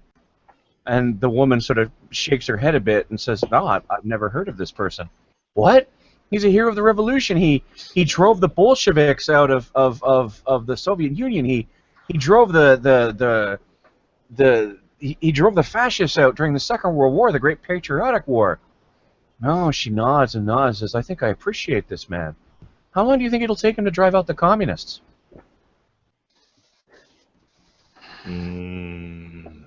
Boo. Yes. But in our neighbourhood yesterday, apparently it's not a good idea to punch these kids that throw up all these gang signs, especially when they're deaf. That's fucked up. I'd like to actually think that was funny, but a number of years ago at Six Flags out here, there was a deaf kid that was actually shot in a drive-by shooting because some idiot thought he was throwing out gang signs. Oh dear. Yeah. Oh, Christ. People in Texas are that dumb. Oh my god. Thanks for bringing it down. Yeah, sorry, but yeah. And we're all trading jokes and shit. Yeah. All right, so Johnny's not having a good day at school, good year at school. And so the guidance counselor pulls his parents in and is trying to figure out what's going on. So, everyone's together and Johnny's in the room, and the guidance counselor's like, all right, so let's see if you're meeting your milestones, right, your developmental milestones. So he draws a tree plus a tree plus a tree. He goes, all right, Johnny, what does this equal? This plus this plus this. And Johnny goes, 9. The guidance counselor's like, all right, that doesn't make any goddamn sense. Maybe he doesn't realize that they're trees. I'm going to draw a little dirt underneath each one. So he draws a little dirt underneath each one. All right, what is this plus this plus this? Johnny looks at it for a second and goes, that's 99. The guidance counselor is totally baffled. He's like, maybe he still doesn't realize that they're trees. And here's where you know how bad of a guidance counselor he was. He decides to draw a little dog shit underneath each one. Dog shit, dog shit, dog shit. All right, Johnny, what is this plus this plus this? And Johnny goes 100. And the guidance counselor's like, listen, I was looking for the answer of 3. 1 plus 1 plus 1 equals 3. I'm curious to know how you came to your responses. And Johnny goes, oh, that's kind of easy. Tree plus tree plus tree is 9. Dirty tree plus dirty tree plus dirty tree is 99. Dirty tree and a turd, and dirty tree and a turd, and dirty tree and a turd is 100. Very good, very good. I like that. That's the first joke I can remember my dad telling me. I'm trying Is to that remember. That's a the new first. a new yoik joke? Is that? My dad still pronounces 3 as tree. Does he say yoik? Uh, Or moida? You've heard my dad talk. He's like, garlic. Yeah, New York. I want about 3 of those. Cool.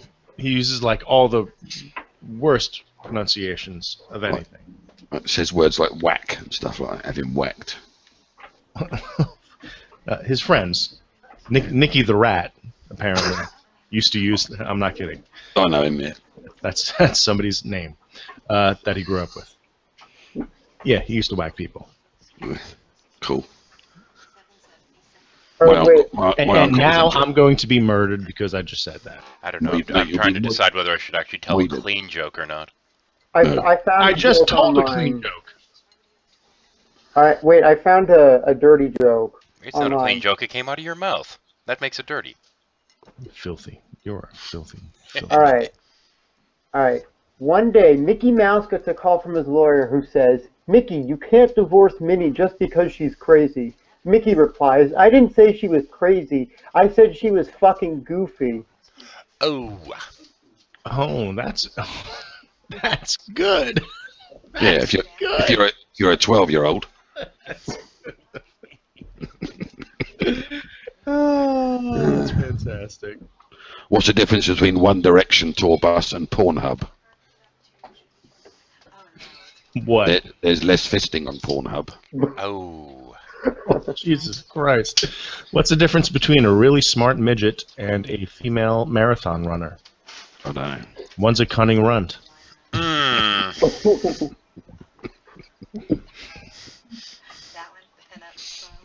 That's horrible. I remember my dad asking me what I do. Apparently your daughter up the arse wasn't the right answer.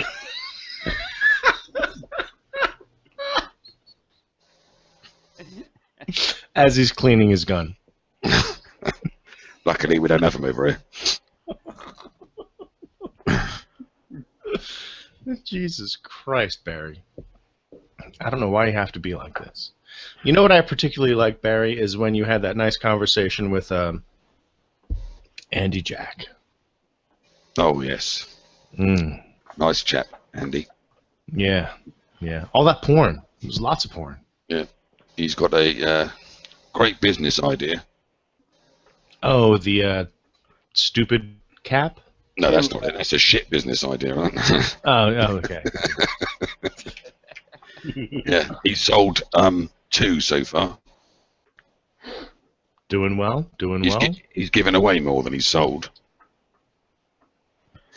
You know, I mean, if a Chinese woman called Cindy, because they're all called that, aren't they, ask you for $3,000 of your money and you send it to the wrong address, what do you expect?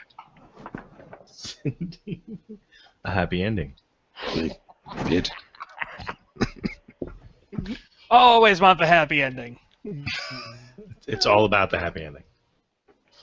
For fuck's sake. Yeah, speaking of which, how's your Thai bride doing, Barry? With my what, sorry? How's the Thai bride doing? She's fine, yeah. Didn't cost me too much. She hasn't killed you yet? No, 20 quid in a bottle of Cinzano on a Friday, she's happy. Oh, nice. I'm surprised you didn't go the David Carradine route and just, hang yourself auto-erotic asphyxiation. So. Well, no, that's just a torture method for those that don't pay. Well, I mean, and when you die, that means that you're a noob. Right, yeah. Tough lesson to learn. Truly. As compared to us pros. I mean, I know exactly how much strangling I need when I masturbate. And so do you, Barry. You know exactly how much strangulation I need when I masturbate. There's always right there. Well, that's because you have to hold the tweezers real tight, right? Oh yeah. Oh yeah. He prefers a leather glove as well. Ah, okay. Smell the glove. Smell the glove. Yeah, one of those driving ones with the Hessian on the palms. Nothing sexist about that. No, there's nothing sexist. They've Smell got to the be glove. They've got to be tan coloured with a little clip on the back of the wrist. You know what I mean?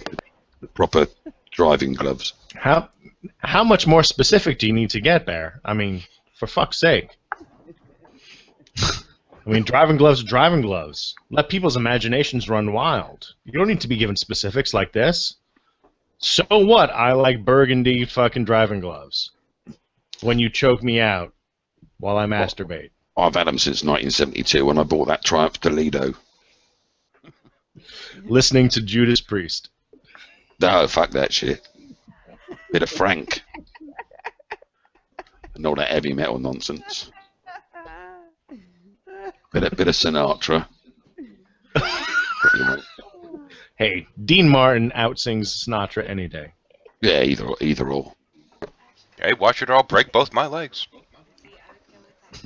Hey, you know, that Little Town Blues is certainly going to help things along.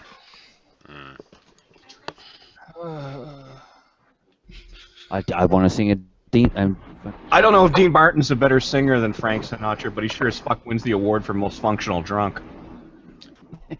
Actually, he didn't drink as much as he portrayed. I don't know, man. I've seen him. I've seen him on some of his roasts, man. He looks pretty fucking baked. Actually, I from what I can tell, he was drunkest on his own variety show, which is pretty funny stuff. I was reading about that earthquake in Chile. Apparently, they made an appeal on the radio to asking people to house hundreds of displaced miners, but most of the calls were from Catholic priests. You know the Pope is coming to Philadelphia next week. Oh, God. What's the difference between a Catholic priest and a pimple? A pimple won't come on your face until you are 13. Jesus. Nate coming out swinging. What is that? Truth be told, I'm on Reddit. Oh, Catholics and porn is two subjects you want to avoid. Jesus. I'll never forget when I discovered my mum was a porn star. It's one of the most confusing wanks I've ever had.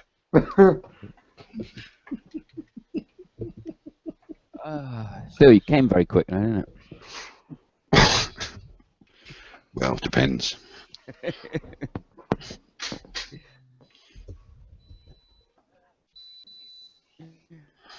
Yeah, I never liked church. You know, all that standing up, sitting down, kneeling down, standing up again. I wish the priest would just pick a position and fuck me.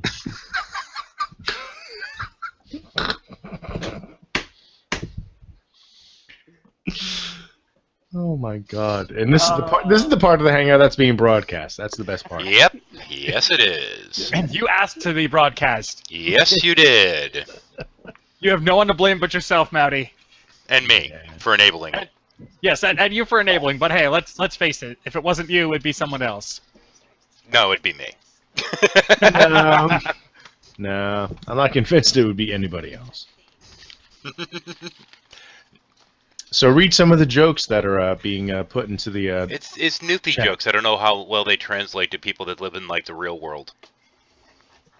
You know, it's weird Canadian stuff. Of course, one of the weird Canadians, if they wanted, could come in here, but you know.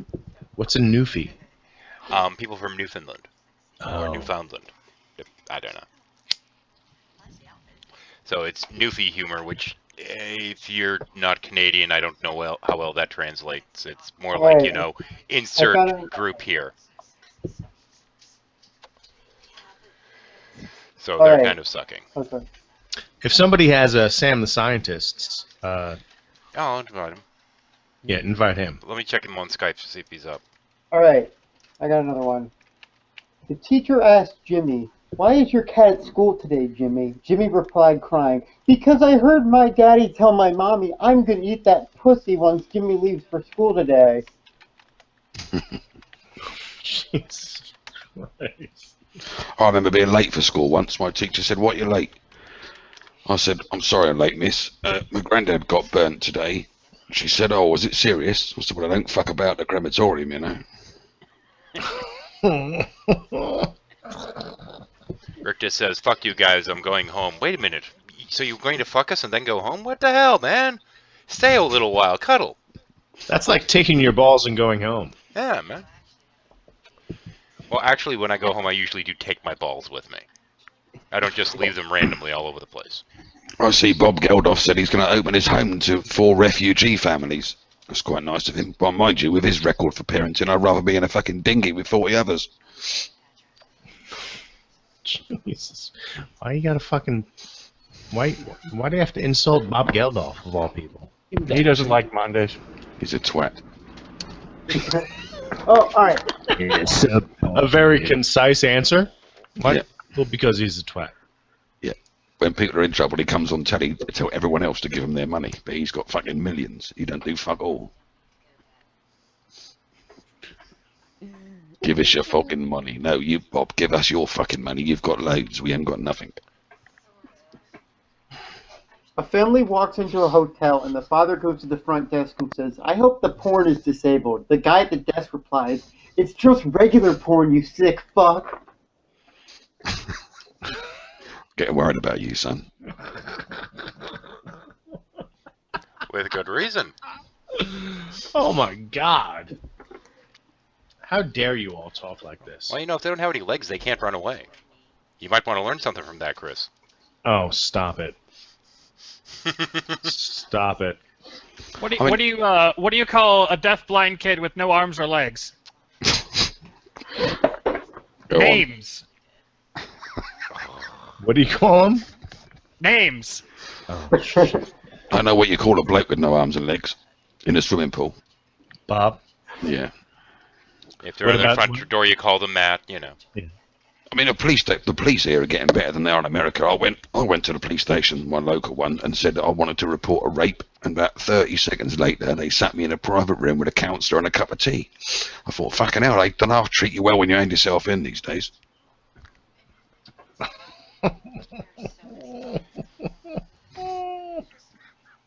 Yeah, years ago, one place I worked, a security guard's name was Bob, and I one day went up and asked him if he had a brother named Neil, and he goes, "Well, yeah. How do you know? Have you met him?" I'm like, "No, I was just wondering if it was Bob and Neil." And the guy just has this funny look on his face, and everyone else is just snickering. Well, apparently on the BBC they said that teen pregnancy is falling, but child obesity is rising. That just proves no one wants to fuck a fat fucker.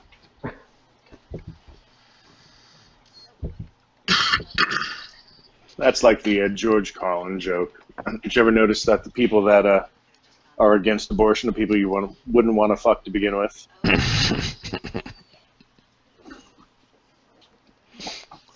All right, it's time to assemble the pizzas, people. Dun dun dun. No pineapple.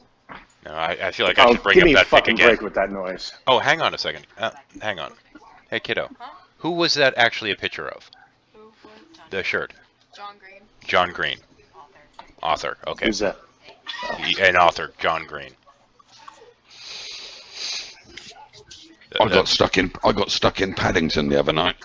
I'll tell you something. Marmalade's not a very good lube. Well, who the hell wants to fuck Paddington the bear anyway? I don't get it. I mean, if you like bears, I guess that's okay, but you know. And by bear, you mean? Yep. Yes, I do. I was with some girl the other night. She said, "Give me 8 inches and make me bleed." So I fucked her twice and smacked her in the face.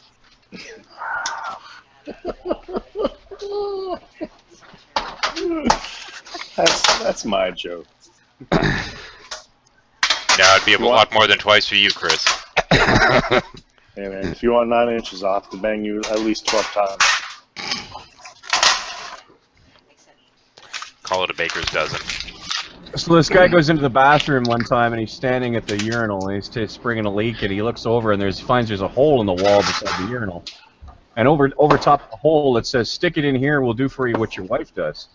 So the guy sort of shrugs a bit, and when he's done having a leak, he sticks it in, somebody sews a button on it.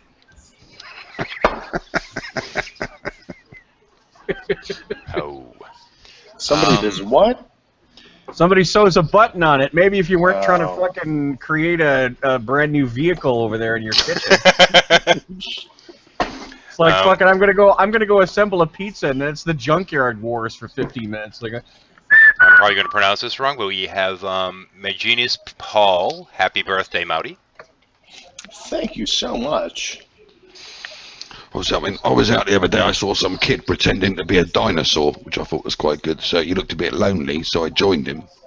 But after about 10 minutes, his mother turned up and told me off. I mean, I didn't know he had cerebral palsy. Nice. Oh. Okay. Is he getting pizza instruction? I am. I'm getting instructed. Okay, so how much barbecue sauce are you putting on it? There is no barbecue sauce on my pizza. You know why? Because that's not pizza. Get pineapple. Get pineapple. Pineapple my ass. Your ass is a pineapple? What the fuck, dude? He usually likes the rough end of a pineapple. That's what I was wondering, man. Is that going to start sticking out or what? You can do that, but it's much harder getting it out than in. Well, you know, it's one of those things. You kind of pull on the little green bits, and they snap right out, and the pineapple falls in, and yeah. I have no idea what you guys are talking about. We're talking about you and pineapples up the butt. But it sounds gay. Not for you. Well, it's not gay if I take it. There you go then. How about this one? 4 nuns. You would end up with a Maute wind, I'm sure. 4 nuns standing in a line at the gates of heaven. Peter says, the first, if she's ever sinned. And the nun says, well, once I looked at a man's knob. And she said, okay, put some holy water in your eyes and you can come in. The next one, he said, have you ever sinned? And she said, well, once I held a man's knob. And she said, well, put your hand in the holy water and you can enter heaven. And just then, the 4th nun pushed ahead of the 3rd one, and Peter said, why did you push ahead? She said, because I want to gargle before she sits on it. Oh, no. Oh, yeah. That's horrible. Yes, it is. As compared to all the awesome jokes that have been told so far. Which I believe we could count those without any hands. What's your go-to joke, Dad? What's your go-to joke? If you were to tell a joke, what's the joke that you would say? You can't think of one off the top of your head? You are old. Yes. So young Anna realized that she'd grown hair between her legs, and she got worried and asked her mom about that hair. And her mom says, don't worry about it. That part where the hair is grown is called a monkey. Be proud that your monkey has grown hair. The girl smiled. At dinner, she told her sister, my monkey's grown hair. Her sister smiled and said, that's nothing. Mine is already eating bananas. Oh. Chris, tell your father probably the last decent joke he saw was about 44 years ago. A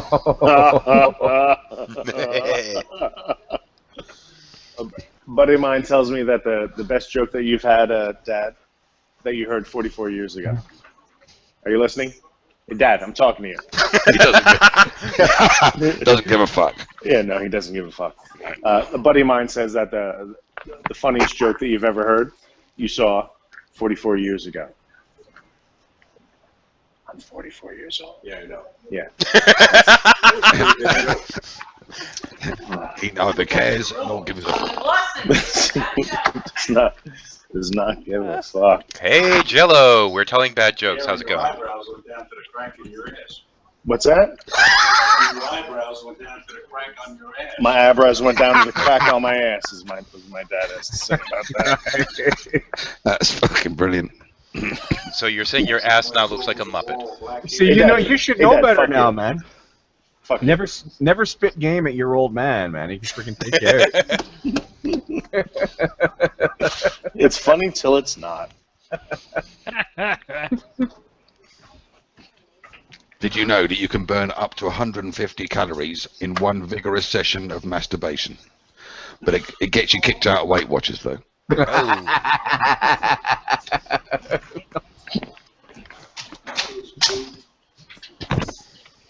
Can't do this. I just. Alright. So let me see if I get this one correct. What is it? So I got kicked out of the club. I got kicked out of the club last night when they played the Macarena. I did the Macarena. When they played the Electric Slide, I did the Electric Slide. But then I got kicked out when they played "Come On, Eileen." Oh. I noticed that Kanye West is running for president. Reminds me of watching my wife give birth. Because just when you thought you couldn't get a bigger cunt. Jesus Christ. So a police officer on a horse says to a little girl on a bike, "Did Santa get you that?" "Yes," replies the little girl. "Well, tell him to put a reflector light on it next year," and the cop fines her $5. The little girl looks up at the cop and says, "Nice horse you got there. Did Santa bring you that?" The cop chuckles and says he sure did. The little girl says, "Well, next year tell Santa that the dick goes under the horse, not on top of it." Oh. Anyway, Maute, we have TJ Downing. Happy birthday. TJ, thank you so much. That's a good one. That's like the old joke. That's what's brown with 4 legs and got a cunt halfway up its back. I don't even like the setup. It's a police horse, isn't it?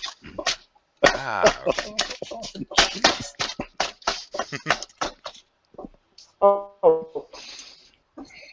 What the hell are you doing over there, Maute? It sounds like you're applauding someone. No, he's just slapping it. And we also have microbloganism. Happy birthday, Maute. Thank you too much. Oh, it's your birthday now? What I hear about Jello? Is Jello in the hang? Yeah, Jello is in the hang. I'm right here, motherfucker. Jello, I need to hear your voice. How could you miss him? I mean, fucking look at that shit. Well, I'm not looking right now. He's on his phone, right? He's doing the phone and computer thing. How the hell you been, Maute? Long time no see, baby. I'm pounding pizza dough. He's phoning it in as usual. Jello's avatar is himself, Super Joker, and Maute at a recent wedding. Maute. Actually, that's true. I lost a little bit of course, of weight, and Maute put Jello a little... is the one who started the phrase Maute sexual, so... He's to blame for that. For all the nightmares that everyone else has. Yay, nightmares? No. So, are there any kind of nightmares? More like fantasies. Is there any kind of themes to the bad jokes, or? Nope. As long as they're bad, we don't mind. All right. Well, here's one that's sure to get me at least on my way to getting kicked out of the room. Jello hasn't said anything. You can't get kicked out. Go ahead. All right. What has? You can try. What has accepted? What has? You can try. And go hody do, hody do, hody do. What? 4 black guys running for an elevator.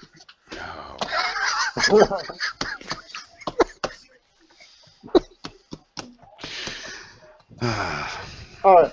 What is the singing group The Weather Girls' favorite holiday? Well, it's current then. 9/11, because it's raining men. Jesus, that's horrible. Nate, please stop. That's topical. Wow. What, the Weather Girls and 9/11? I'm sorry. It's not topical unless you make an ointment out of it first. So it's okay to make jokes about the day New York lost its front teeth? Nate, please stop looking at jokes. I invented a scented candle that smells of pussy the other day. Well, I say invented. I found it in my wife's underwear drawer. Oh!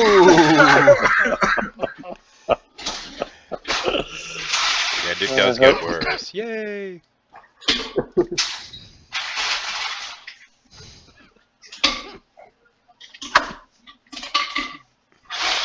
Well, you said about my Thai wife the other day. I mean, I was in the pub with her, and the barman said, "You're punching above your weight there, aren't you, Barry?" He said, "Where'd you find her?" I said, "Well, I got her in Thailand." I said, "We're going to get married next month." He said, "You don't want to get married, son. That's when the blowjobs stop." I said, "I don't mind that. I hate giving them anyway." Oh.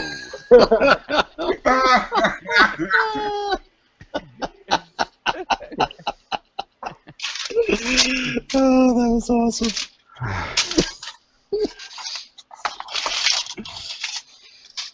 You're filthy.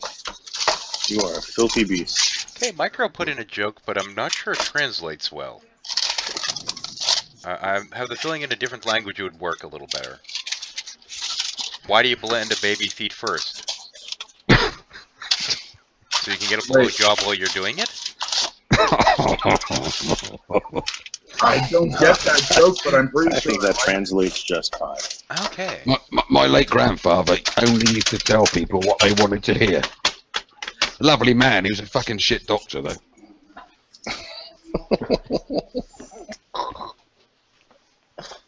Oh, I hate you all. Yay!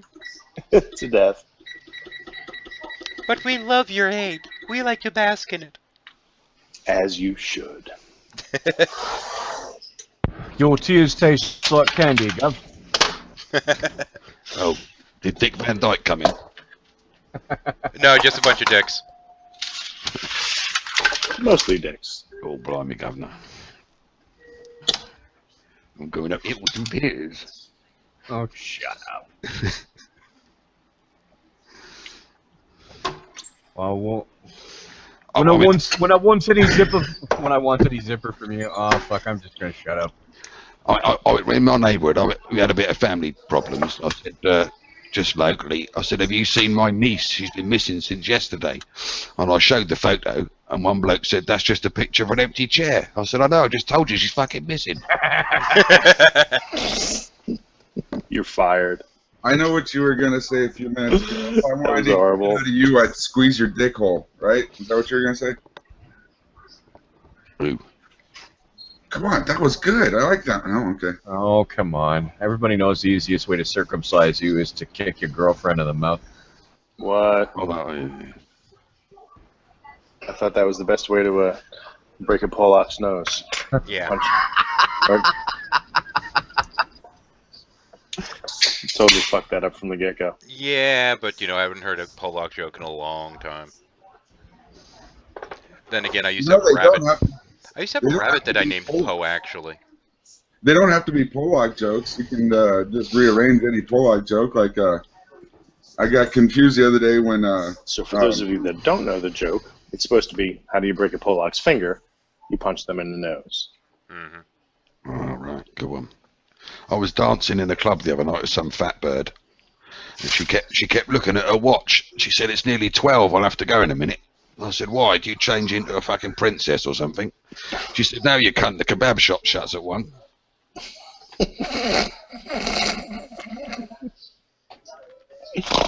You could have ended that joke with the first punchline. Yeah.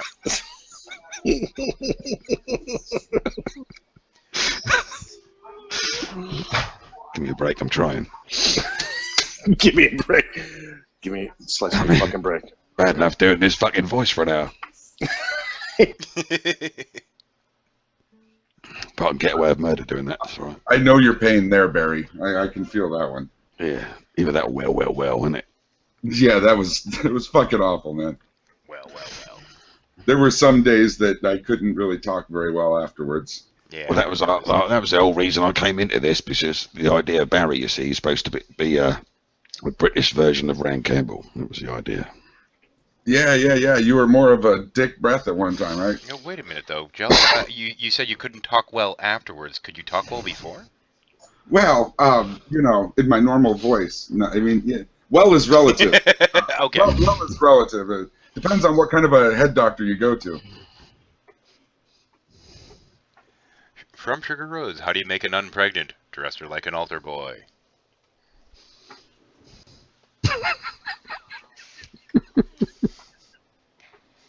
What's that one? Is it what's the only kind of meat a priest can eat on Thursday? Is none? Oh. I was saying the other day, I've seen some jokes about the immigrants that have been found dead in these chilled lorries. It's not on. I mean, fucking hell, the poor cunts aren't even warm yet.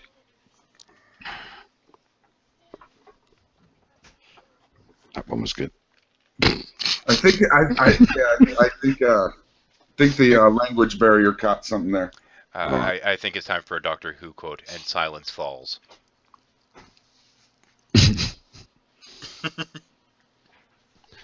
Excuse me a moment. Just going for a quick shit.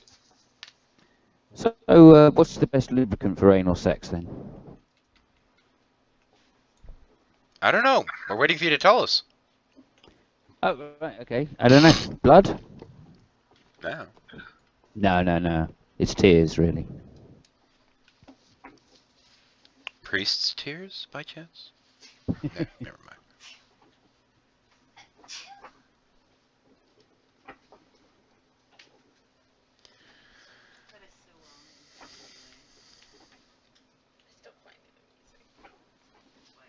Dun dun dun.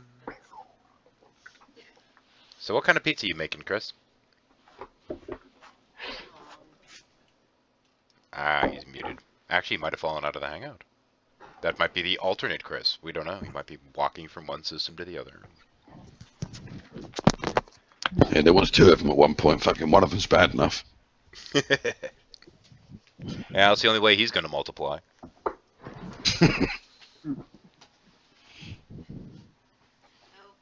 Yeah, but think of the babies. Me, with the massive eyebrows. I don't know. I've always wondered if he, raised and lowered his eyebrows fast enough, if he'd just fly away. It's a refillable keychain. Hold on, there's more.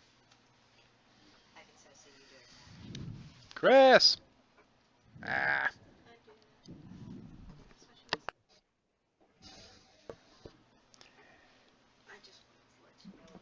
Why is there always one white guy in the 100 meters? Because black people run faster if there's a white man behind them.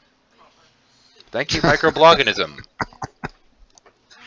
And the worst thing about my fat wife wasn't the fact that we had to buy 2 seats on the airplane. It was the fact that she didn't even notice the armrest in the middle. Oh!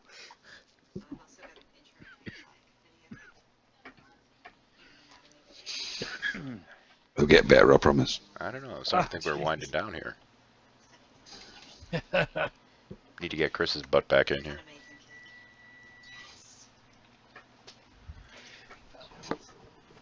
Barry, There's I no think harm. that was when you decided to do your versions of Star Wars. Oh, yes. Yeah, I should have worked more, and I forgot all about that. Yes, very good. You shouldn't have come back, you old cunt. Luke, listen, Luke, my son. Quit You fucking come about. with me. You come with me. Quit fucking about. You come with me. We'll rule the galaxy. Yeah. Father and son, you and me, no fucking about. No fucking about. Yeah, don't muck about, son. I'll cut your fucking arm off. Don't use the force, son. Use a baseball bat. That's just been Cockney cinema.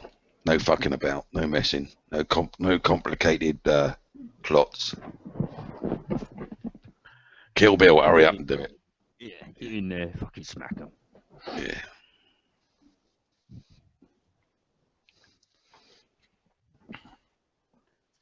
Blade Runner. Don't fuck about, he's a robot.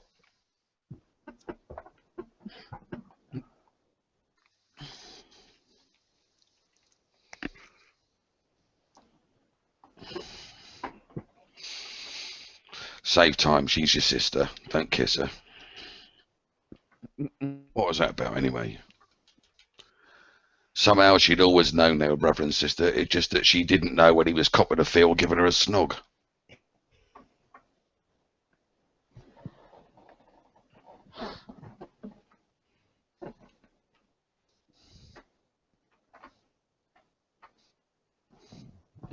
Jello, you there, man?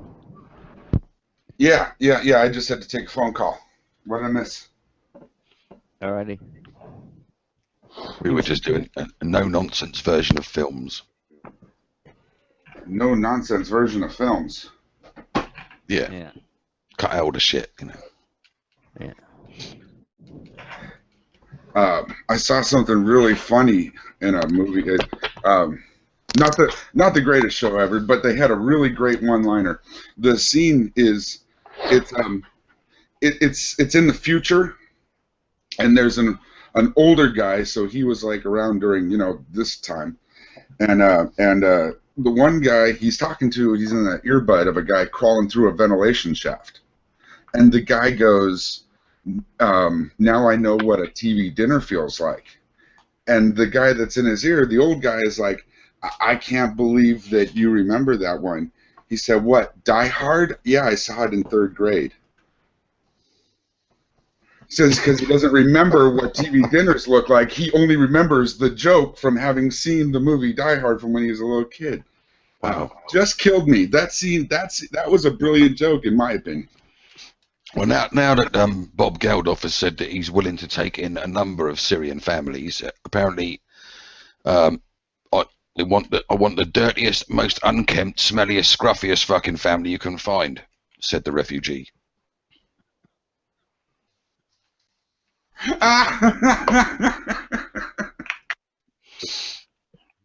They're gonna have to host a Northern Syria's Got Talent.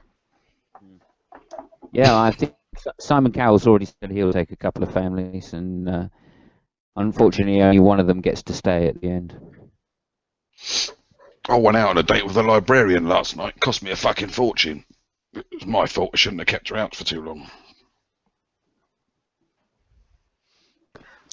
You're killing me. You're just killing me. Yeah.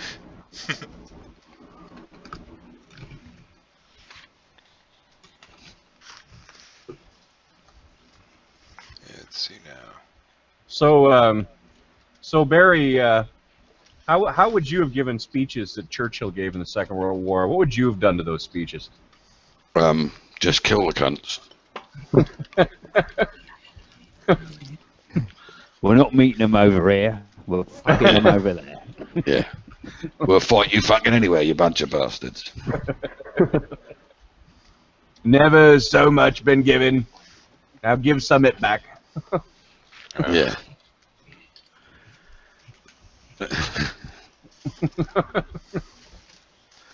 Never have so many dirty Germans been killed by our lot.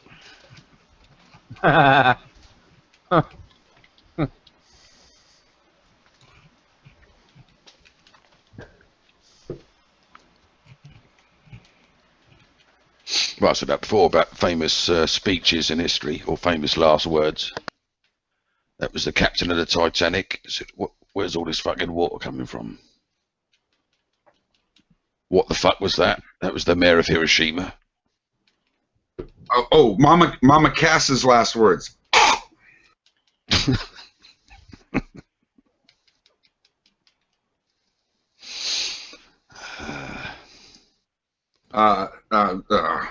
Socrates' last words? I drank what?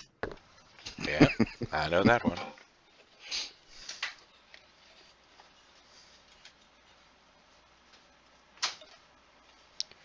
Well. Napoleon's last words, cold schmold. It's Russia. How bad can it get?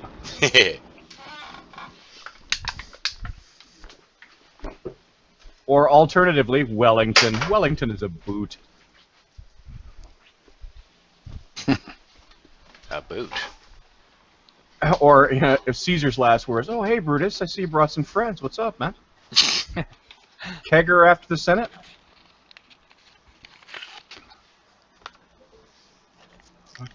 Spectacular. Marie Curie's last words. "I'm not sucking that. It's glowing green."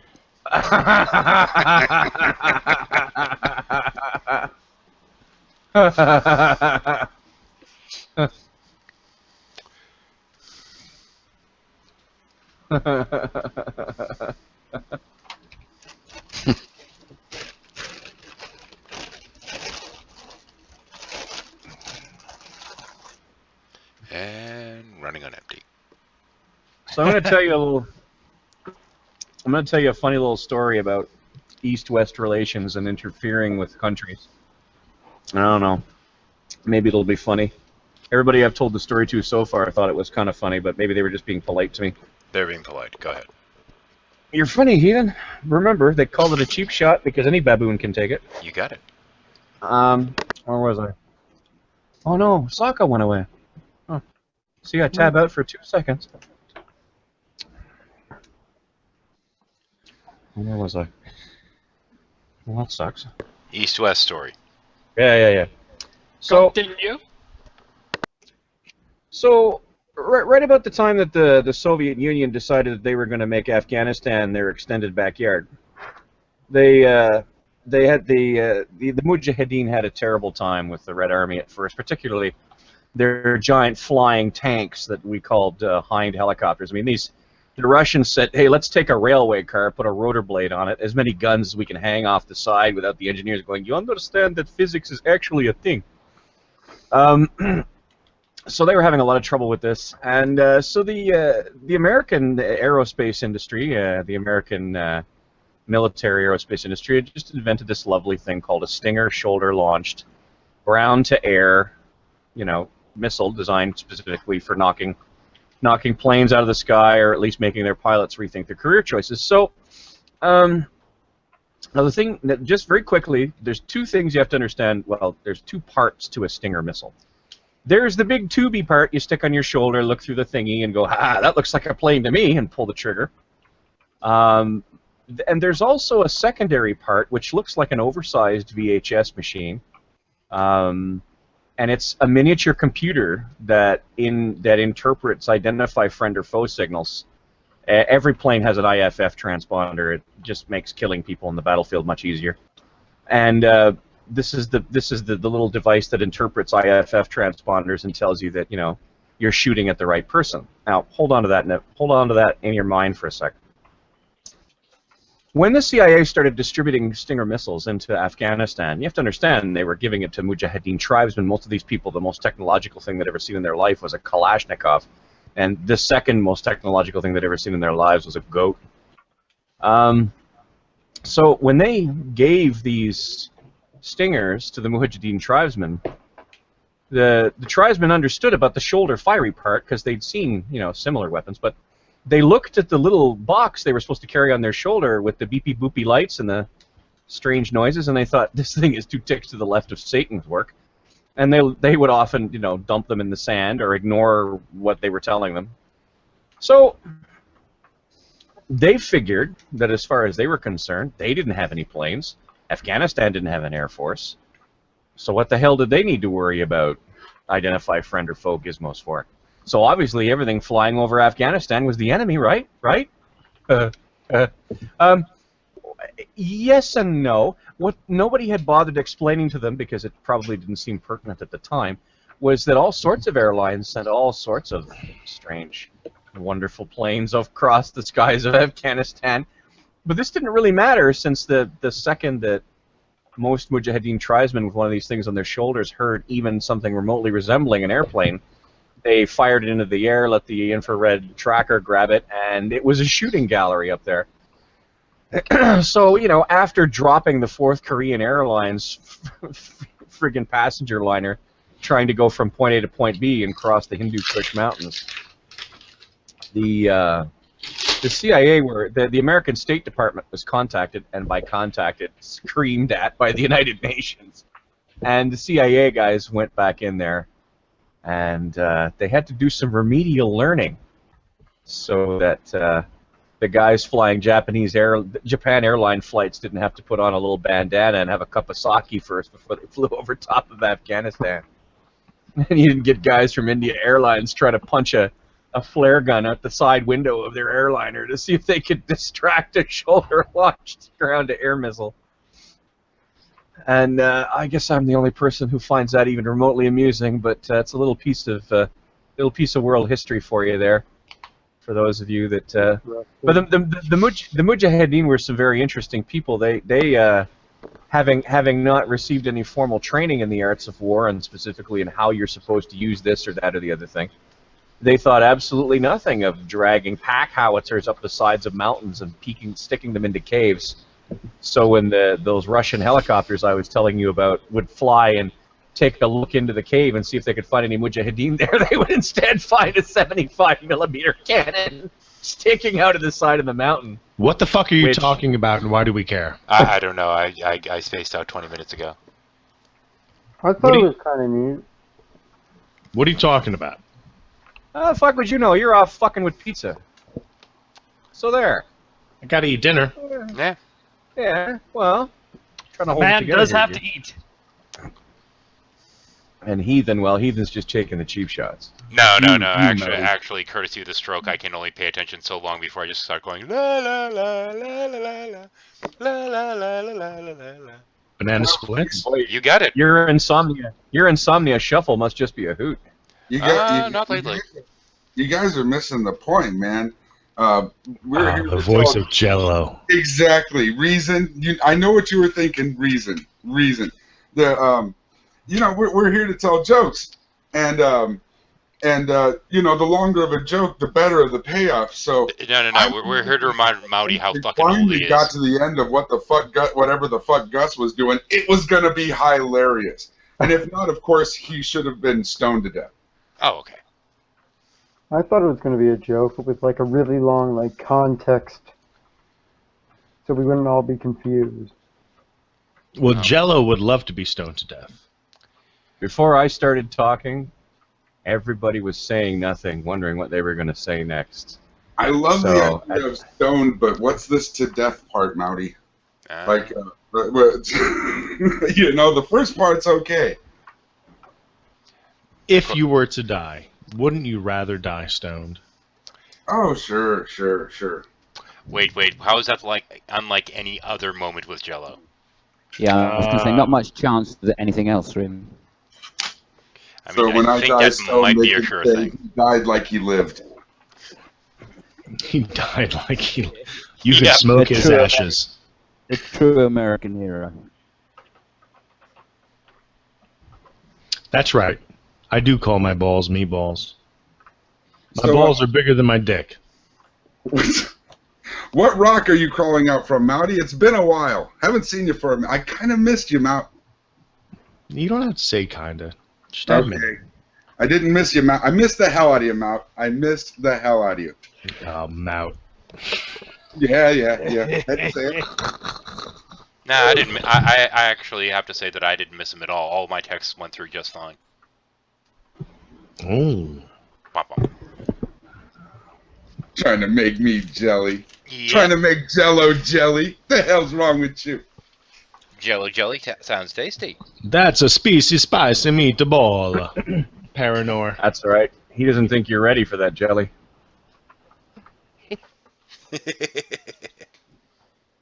But seriously though, Maute, I haven't seen you for a minute. Have you been around? No, not so much. Not so much. Maute's disgusted with all us muckers.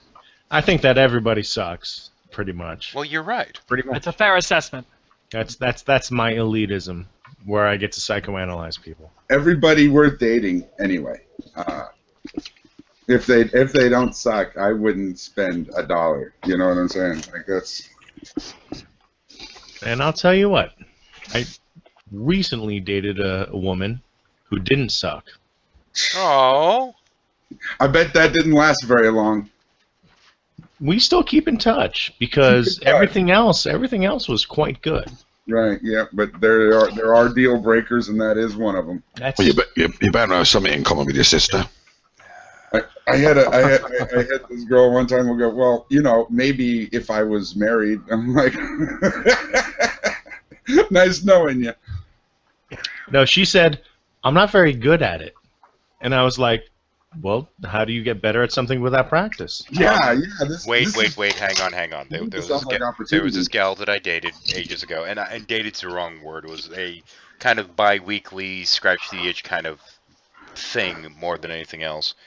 And on one particular occasion, she was like, I've never given a blowjob before. Would you mind? And I'm like, yeah, I wouldn't mind, no problem. And wow, she did not understand the concept. A vacuum cleaner would have been kinder.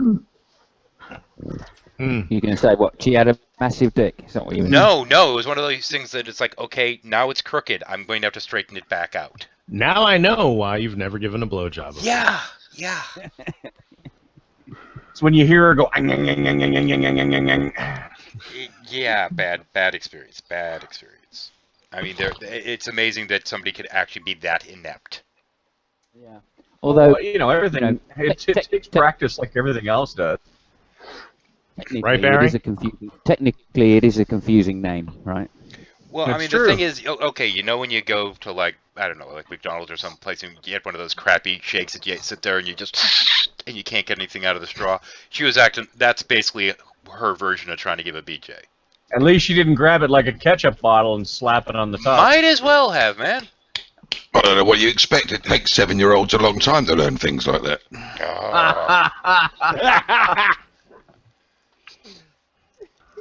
We are all going to hell. Oh yeah. Not in Thailand. Not in Thailand, son. Where are we going, and why are we in this handbasket? And apparently Beelzebub isn't rubbing his hands Well, together feverishly. I can tell you something. There's one handbasket I wouldn't mind being in. If she's not here. Nah, I know. Isn't she fucking gorgeous though? Like, not a word of bullshit. Yeah. That is one good-looking woman. Yeah, I've invited her. She has said that she'd be interested in hanging out, and she's dissing me. She's dissing you? I totally don't appreciate that bullshit. Well, I mean, you should be used to women saying that they'd love to hang out with you and then never showing up. It would be funny if it weren't so true. It's only Maute, everybody loves you, man. Don't even trip and believe the terrible lies he said. Oh no, not everyone loves me. Not everyone loves him, but everyone is at least 3% Maute sexual. You know what? You know what? If you can make friends with the Bible thumping wingnut, you've made friends with everybody. You're a twat. Not a point there. If you've made friends with my enemies, you suck. Actually, you made friends with the Bible thumping wingnut. Yeah. And, have you no standards, man? No, he doesn't. He has no standards whatsoever. Listen, you know what? The Bible thumping. I'm here with you. That was my point originally. I said you made friends with him and with me. Have you no standards, man? What the fuck's wrong with your mind? The Bible thumping. The only thing wrong with the Bible thumping wingnut is he's a little slow between the ears. That's all that's wrong with him. He's not a bad guy. He's fucking breathing. He's not a bad fellow. I mean, he's, you don't hear him going around making videos cussing people out or anything like that. No, he makes videos talking about raping babies for fun. No, he just has that fucking asshole Matt Slick on his show. Yeah, that's That's the only reason Len Pettis is a Calvinist, because he couldn't say presuppositionalist. Ooh. That's so bad. Who's that guy with the eye patch? Every now and then he just sort of goes, "Yar!" Oh, John. Blackbeard. Or as a friend of mine calls him, the potato. Well, we have Kevin and Muskie out there in chat world, but they haven't said happy birthday, so they can fuck off. Hi, Kevin. Poor What makes Chris. Kevin Muskie? I don't know. Oh, Jackie. His musk. Oh. How the fuck could you confuse Jackie with Muskie? No, Oh, what no, makes no, no, Kevin no. Muskie? They're both involved with puppies. Hey, gee, come on. She's like everybody's little sister in here, man. Like, oh, geez, I don't even know that. Oh no, but Kevin's banging her. Yeah. Or vice versa. Or I something. don't really understand what that means, Maute. Can you show me with charts? Well, here's my impersonation of Kevin. First time banging Jackie. Oh, this feels good. Oh my God, something's about to happen. Hello, hi, lady. Oh, lady, I'm having a good Nice lady. nice lady. Oh, let's make a Venn diagram. Okay. Say puppies And again. Kevin, I say that with all affection. Yeah, All I the re-invited him. affection that Jackie gave you. Jackie's gonna kill us the next time she sees us. She's gonna start with me. You're gonna open up a box and my head will be in there with a look on my face like, no. How the fuck would we know? We don't know what you look like. You What, cunt. can you not see my face? Look carefully at my face. Can you not see my face? Totally 100% wrong, Kevin You says. sure- you- Bullshit. Use your. Something's happening. Oh, wait. Oh, I have a feeling of inevitability. Wait. Oh, my crotchal area. Of course, he made the comment that sounds more like prudent, but no, I don't think so. Good point. All right, I will happily No, take no, the spotlight off of him. Prudent is.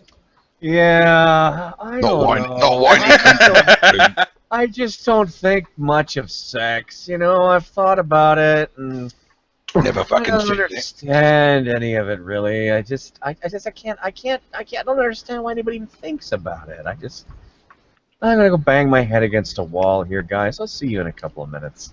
In the amount of time it took you to do that impersonation, I masturbated 4 times. Yeah, and your hands didn't move, man. That's some psychic shit going on You there. can't see my left hand, can you? Right hand. We can Can't never see see your your going left for hand. the What is this stranger. He's going for the stranger date. Oh, no, I didn't sit on it. I didn't sit on it. No, that's the reverse stranger. That's not the reverse. The stranger's when you sit on your hand, and then after it's numb, you... Oh, the reverse stranger is when you sit in your dick, so it feels like you're jerking someone else off. What? Only some guy from Jersey would talk about jerking off like a bunch of wrestling moves. Then I gave myself a suplex. Jimmy, Superfly, rapist. Right in the snooker. He did it right in the snooker. He's getting in legal trouble now. Yeah, I heard about that. I can't remember what I'd heard. Like I'd heard his name and I promptly forgot everything I read. You remember? It was something about he might have raped his girlfriend at the time in the 70s, and Oh, wow. the case was left open, and now he's getting tried for it. Don't take me at my word for that. That's just my... I'm telling you, man. A lot of these older wrestlers are running into all sorts of different kinds of trouble. Is joke time over now? No, no. Why you got a joke? I mean, normally rape is hilarious, but I don't. Come on, think man. it's No, working this Jello. Look at the people in this hangout. We're all jokes. Come on. Hey, I for one terrible minute, I thought, yeah, look at the people in this hangout. We're all into rape. Hey. No, that's just you guys. Really, Kev. Open the door. I'm going to walk through, man. Kevin's here. All right, everyone be quiet about what Kevin sounds like having sex. Or everybody pile on to what it sounds like when Kevin has sex. Because it happened within this first year. I don't know. Annihilated. Jesus Christ. Oh, nice lady. Superstar. Oh. Jesus Christ. Yeah, no. I'm actually pretty quiet. No, the horrible advice I gave was to have pictures of puppies nearby, so when she goes, puppy, and everything squeezes up, you'll just be like, ah! Anyway. Wow. Because I'm a dirty bastard. An old dirty bastard. Baby, You got come it. on. Baby, come on. Baby, come on. Evil. Baby, I got your money. Got your money. Something just showed up. I'm Just gonna have leave it to, on the bedstand, say, on the hostile, bedstand. hostile, don't get nothing on you. Oh, we lost the Jello shots. He'll be back. Eleanor talks about the fact that joke time is not over. We've reached a Cosby portion of the show. Hey, man, I love the fact that Bill Cosby was promoting Jello pudding. It's not that he's not into pudding anymore. He's just more into putting his dick into... So apparently I heard someone at the Iowa State Fair made a picture of Cosby's face out of rapeseed, and it got pulled from exhibition. Oh! I'm so mad. I didn't go. I read about it, but For the longest time, there was an Alberta town that it was well known for being a producer of rapeseed, and it was also well known of being a producer of a bunch of other stuff, including bee honey. And so for the longest, I swear, man, they only just recently changed the sign at their town limits to, welcome to, this is the name of the town, the home of rape and honey. I swear they just changed that sign. They just did. that's true. I read the news story about that The too. paper and every fucking thing, man. I'm telling you. That's For weird. Incidentally, for Americans, rapeseed Well- is the canola. I think it's amazing because, you find out some actors start to behave like the characters they play in real life. I mean, Bill Cosby, Cliff Huxtable, there was a man who sometimes administered drugs to women in order to gain access to their cunts. Fuck no. Oh no. Every time Barry talks. Every time Barry talks, it's a human rights case. You know what I mean? What do you get? You cross White Christmas with a black rapist. Oh no. Bing Cosby. Oh. Actually, what I hear about Bill Cosby was he used to like to knock his kids around like fucking shinny, man. Like it's just like ba ba ba beat the bastards. Actually, one of his comedy routines was about that. Well, that's what would have happened if Neo had taken the blue pill. He'd have woken up next to Bill Cosby. All right, Well, Sugar Rhodes has suggested that we all get naked. So okay, everyone, go ahead. I've already Sugar had Rhodes. one channel flagged for porn. Stop it. Oh, jeez. We cannot be weenie wagglers. No. It is not possible. No. Besides, when she says everyone, she really just means you, Simon, and Scott. Yeah, That's probably. what she means. What? The rest of us are not what she wants. You wouldn't like seeing me naked. When I have sex, it's like a big wardrobe falling on top of you, but with a small key in the lock. It's like the sinking of the Bismarck. It is. It's like the Battle of Jutland, but without the pretty flags. Yeah, it's like I said, large wardrobe with a very small key. Well, I mean, I guess Maute could get naked if he wanted. I mean, the resolution on the video's not that high.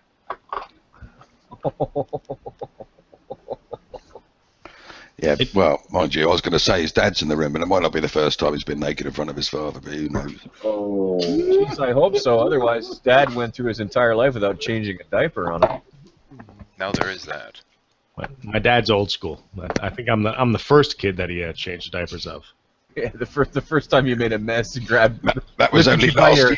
And then I pissed in his eye, and he's like, "Fuck this, do it, Marnie." And that was about 2 years ago. Pretty much. He changes my diaper regularly. That's just a bit of a fetish you've got. Well, it's mostly his fetish. I just play into it because he's my... Oh, that's horrible. Your dad comes into the fucking room with a hatchet. He goes, son, go on, nip upstairs. Time to change your diapers. Yeah, nip upstairs and put them diapers on again, son. Go on. Just for your old dad. Again. Be sure to wear the special bonnet this time. You know the one. And the plastic overpants. And don't piss in my eye anymore. Not without letting me know first. Those of us that have children actually really get that joke. What's that old need to saying? check on the It's, pizza. Hold on. Okay, go on. What do you think? No, go ahead.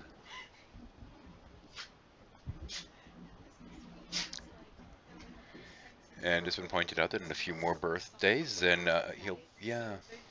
somebody can be changing his diapers again. We're getting old. Not me. I'm gonna have my asshole sewn shut. Fuck that nonsense. Just like Cliff Richard, then. It's like Cliff Richard. It's true. He had his arsehole sewn up. Dreaming of me and you. Dreaming I'm full of poo. Well, Elton John's been in the news, phoning up. I think he said something like someone said that the Russian premier was on the phone, and Elton John said, "Putin my ass." I think his partner got the wrong idea. Apparently, I mean, Elton John, that bloke's chin has hit more balls than Babe Ruth's bat. Apparently, that whole thing was a practical joke. Eh? Apparently, they were having him on. Yeah.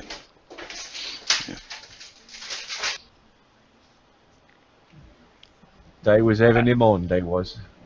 Well, a bit like when George Michael got arrested in the public toilets. When the police frisked him, they found a bar of chocolate up his arse.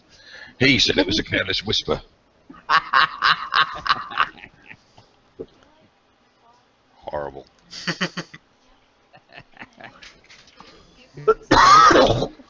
What the fuck? That noise is just part of the degenerating process.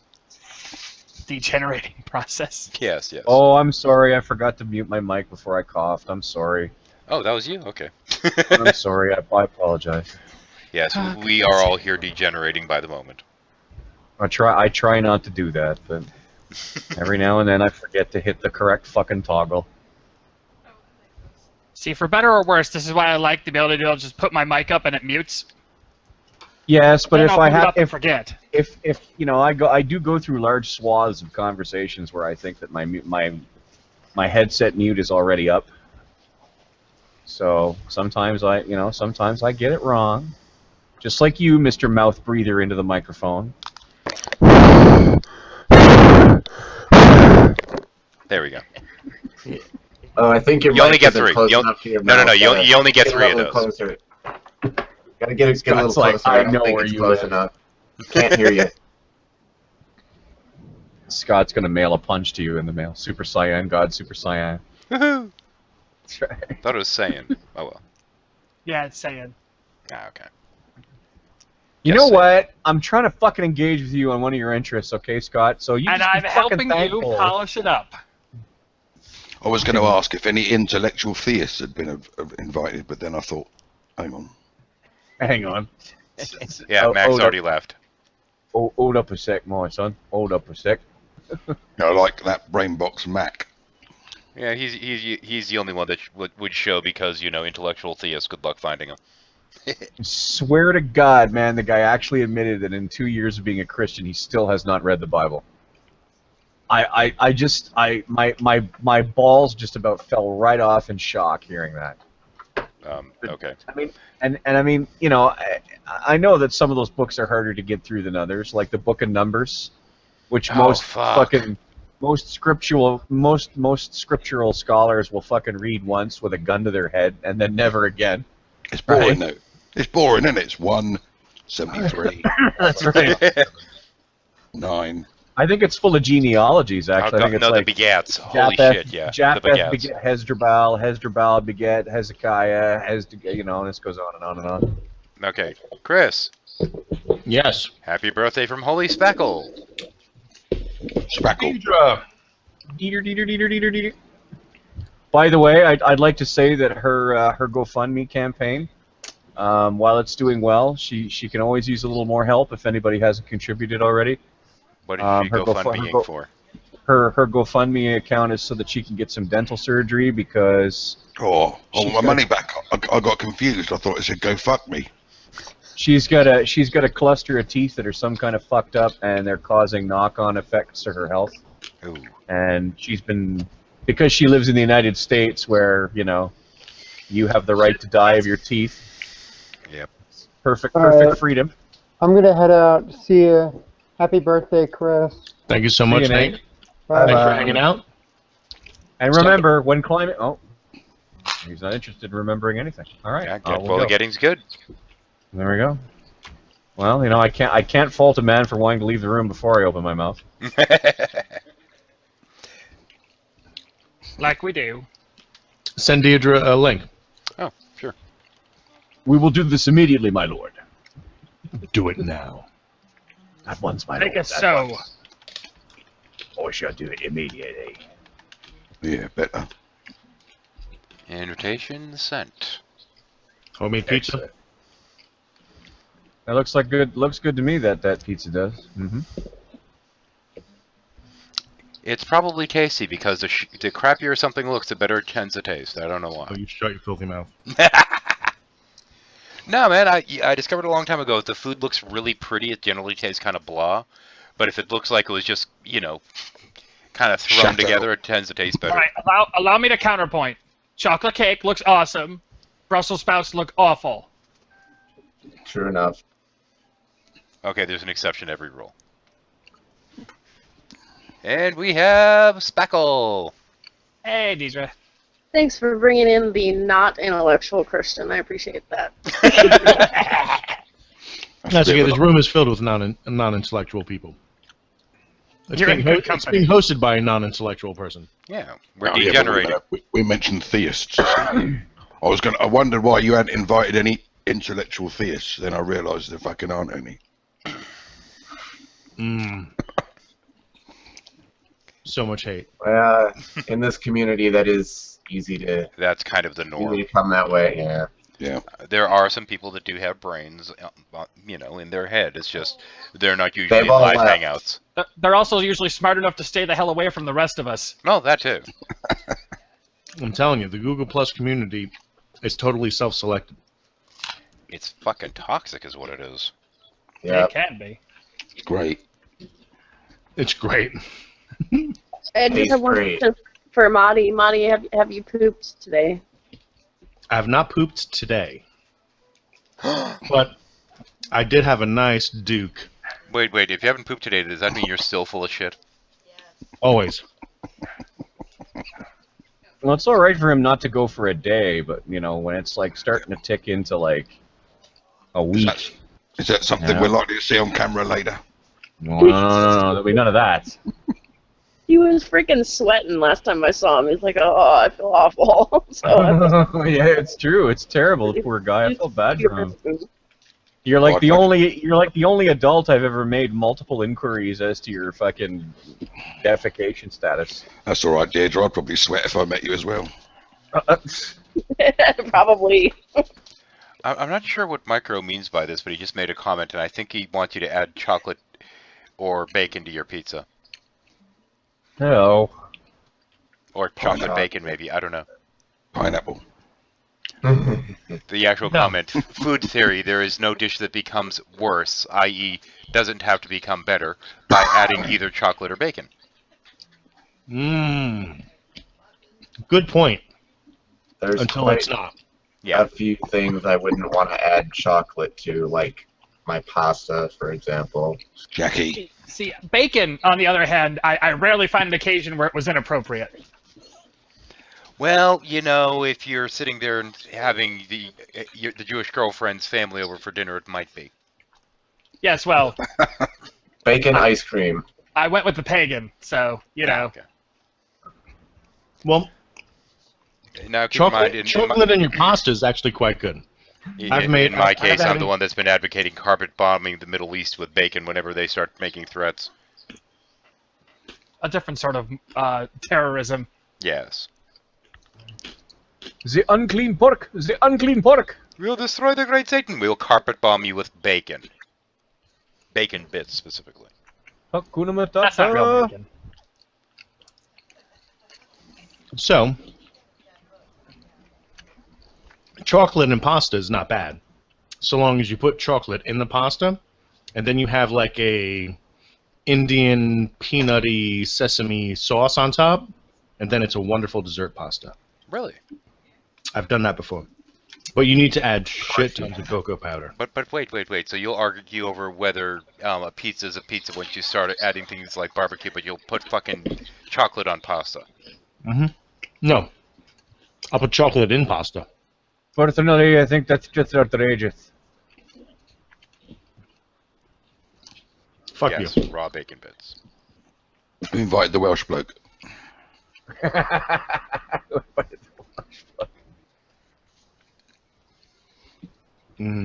Homemade pizza. I hope that everybody's hungry and jealous.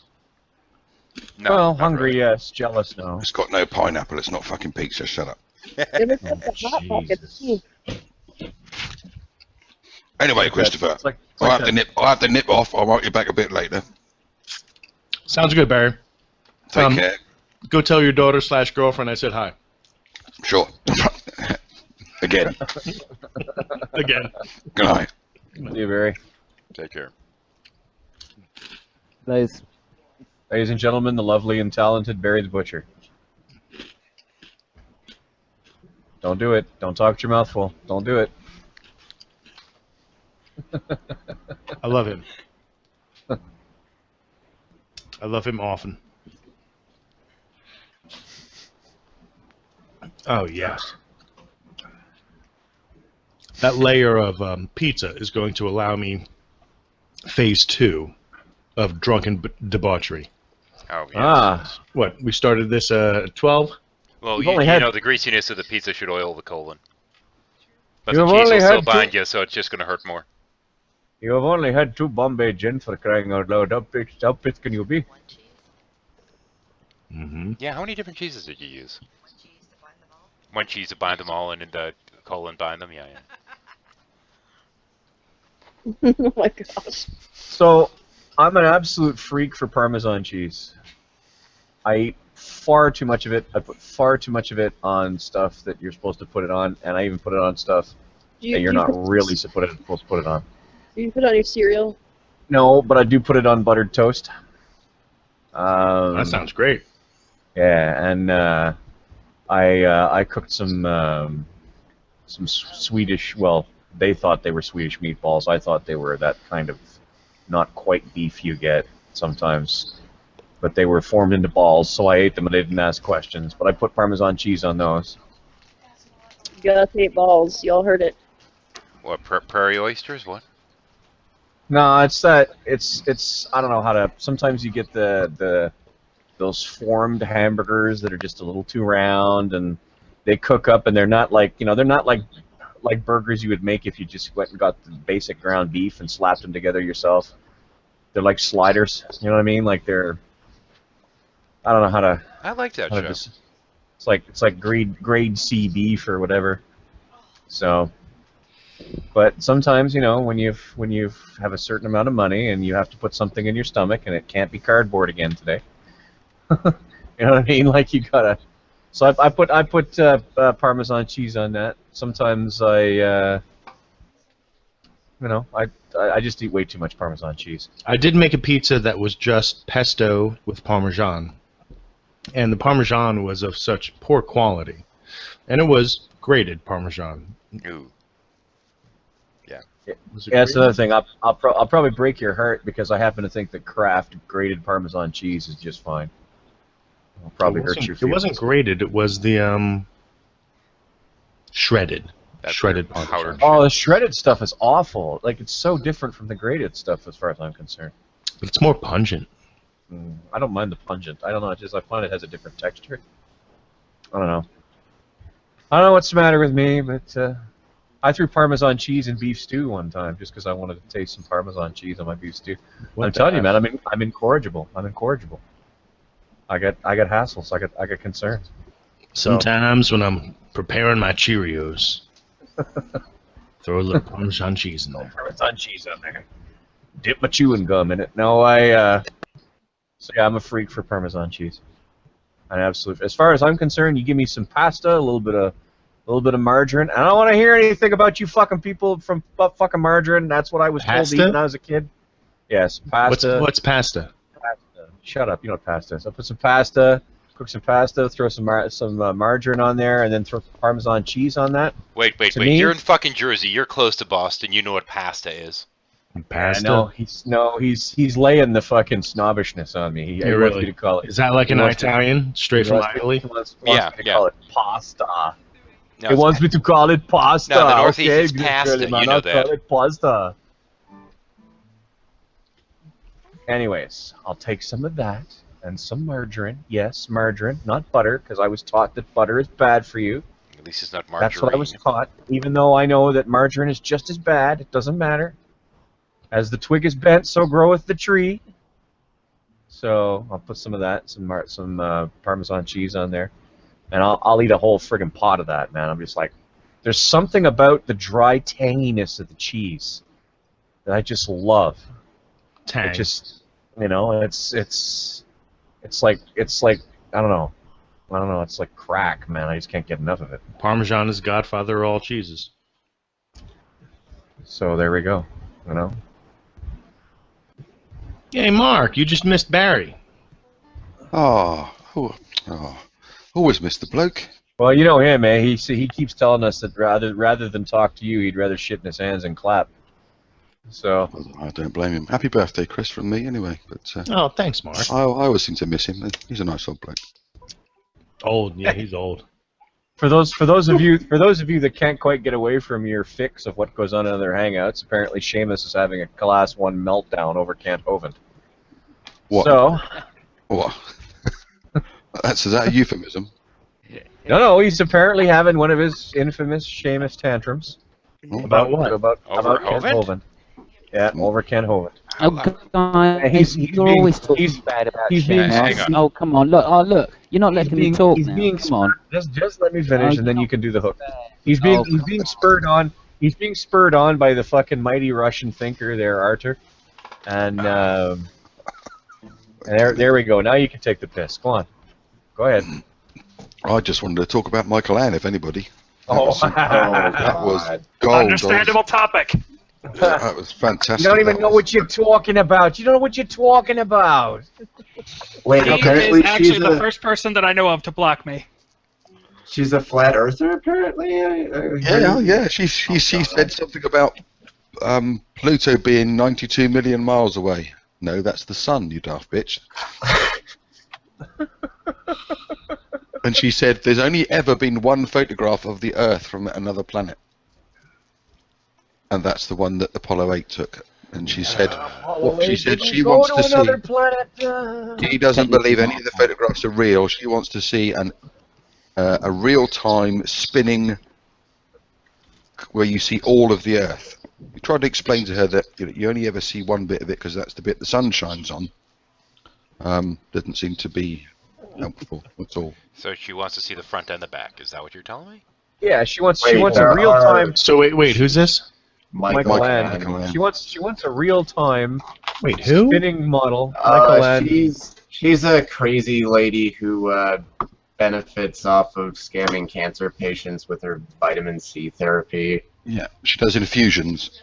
She just basically sticks a tube up people's arse and pumps 4 gallons of orange juice up there and hopes it cures things. I tell you, I wouldn't go back for more treatment. I tell you that for nothing. Yeah, no kidding. Well, you reach a diuretic threshold. Yeah. I'll say. I hate reaching my diuretic threshold. Yeah, I do it twice a week. There are times when I wish I could reach my diuretic threshold. Well, that's because you have so much fucking cheese. Hey, That's cheese. because I'm full of so much shit. Cheese is an important bunging agent, man. It's an important bunging agent. Bunging? It's bunging. It's bung you up, man. It's to you know. Well, I listened to the Hangout at the time, and it was just gold. And then I sort of highlighted it. I mean, I posted about it, and I think Skylar made a video about it. And then another one today was hearing Arcane say that he was talking about something, and then he said it's an infinite egress at the end. Egress. Yeah, how can something be infinite at the end? Everybody's getting out with no end. Yeah, at the end of the day, it's an infinite. No, because I thought I was going to go in and say, ask him to explain something infinite. I've often contemplated converting to Christianity so that I can appeal to God to protect me from these fucking idiots. No such luck. Often contemplated it. An infinite exit. Okay. You really needed to take a shit then. On those days that I wish to make as much mischief upon the earth as possible, I dream of wonderful times of Arcane Logos and Vekel and Mac being invited to the New Covenant group. Oh, can you imagine? That'd be hilarious. Well, they've had G-Man on, but only G-Man. And heavily medicated, as far as I can tell. Spackle. My wife has a very strange request for you. She wants you to produce more estrogen. She seems to think that there needs to be more in the room. Listen, tell your wife if she wants to get on here. She's allowed to get on here. I mean, surely there's another computer she can use. Well, there is, right next to me. She just knows better. I'm just like the worst girl for that. I could maybe tap in. I don't know. We could get. Is Rainbow on? Maybe I don't know. He handed me the headphones. I'm afraid now. There. If you want more, you know what? You know what they say. If you want something done right, you do it yourself, man. So you come on in and estrogize us. That would require actually setting up headphones on my computer, though. I expect to be hosed down with motherly compassion any minute now. What the? That's a cackle. That? I thought one of the best things about Ireland Online News, the Flat Earth Hangout, was when Ireland Online News said that he knew the Earth was a sphere because God had taken him into space and shown him. Okay. Yeah, I have trippy dreams too. It was really a strange place for me. It's like, okay, he's right, but he's right for the completely wrong reason. Yeah, he said it was in a dream. I don't know how to feel about this. Well, he said vision, but we know what that means. He went to sleep, and then... Hang on, sorry. Yeah, Chris, happy birthday wishes from Rico Torado. Rico. Rico. Anyway. Churrado. And I picked the moment that Chris was AFK. Damn it. Sorry. Go ahead with your story. John Cena. So God allegedly showed them what? The Earth. He took him up to space and showed him, look, it's a sphere. And then that's how he knows. Boy, it's fucking round and all. Because to him, that's more trustworthy than the video footage and all the pictures we have. Yeah, because they're all CGI, apparently. Yeah, I mean, I remember years ago, the NASA channel used to, while the shuttle was up there, they'd actually be sitting there and recording the Earth just as they were doing their orbit, and they'd fuck with the cameras and zoom in and zoom out, and occasionally zoom in way too far and be like, oh shit, zoom out quick! It was kind of fun. But, apparently none of these people, that's all live, real-time CGI, apparently, that was done back in the 80s. Yeah. And Michael Allen actually used the phrase so-called space shuttles.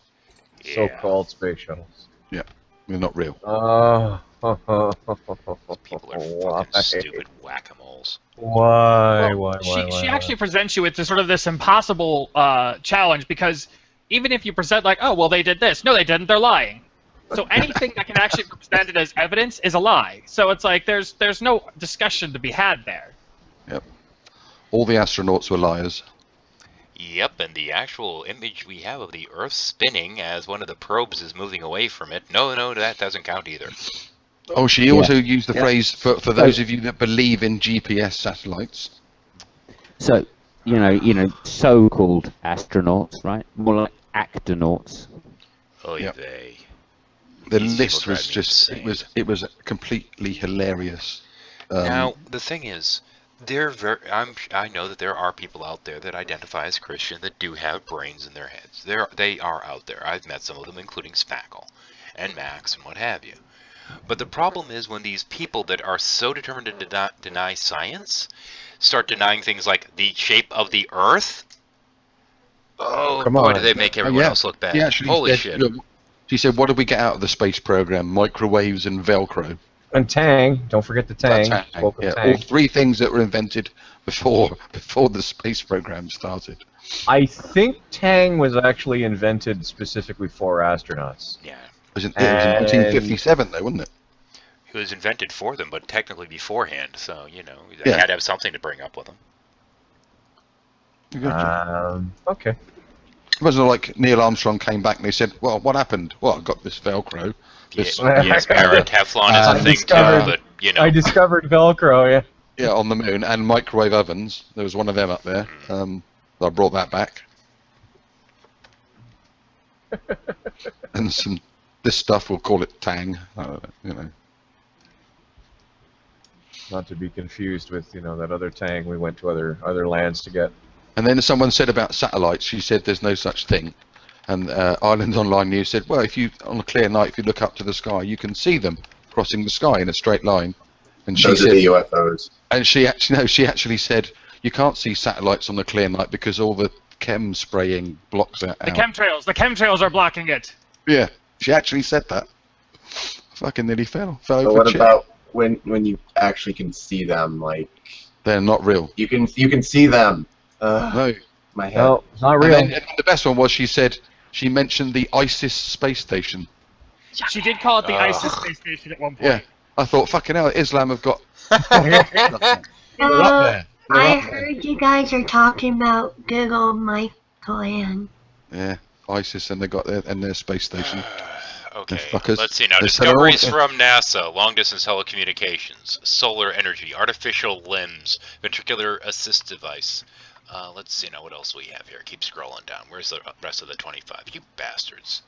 It's one of these things. Let's page through 8 million of them. Visible braces. What are you reading? Top 25 discoveries courtesy of NASA. And after it goes to the first, 5 of them, it's like, fuck you, I'm not going to give you the rest because this page sucks. Fuck them. Anyway. Assholes. Here we go. Let's get this back. Yeah, she said the Earth isn't spinning. She called the space station the fake ISIS station, and she said the sun isn't real because there's no oxygen in space and a ball of fire couldn't burn. Chris is back. Good. Rico Torrado says, happy birthday. Thank you, Rico. I made a list. She also said gravity is only a theory. Well, there is the theory of gravity, so I mean, she is right. Well, yes, but we all know that that's not how it works. It's actually intelligent falling.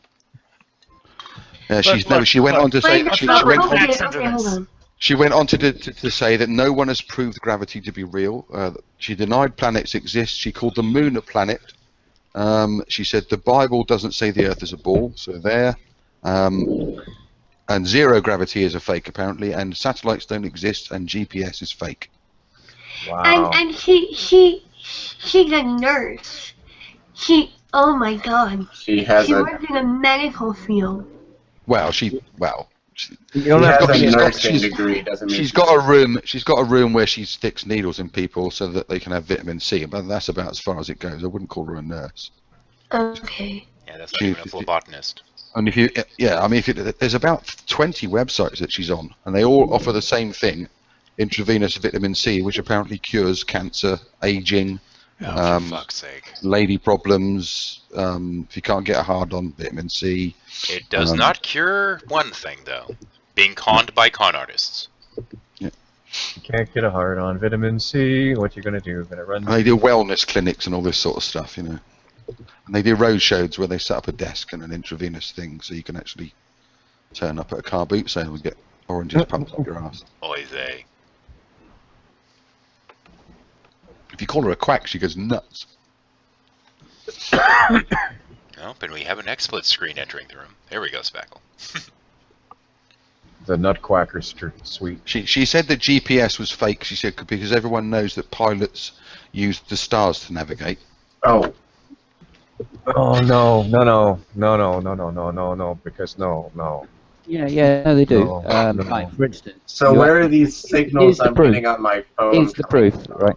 Yeah. Here's the proof, right? You only get Capricorn pilots flying to Australia. Yeah, makes sense. No. What?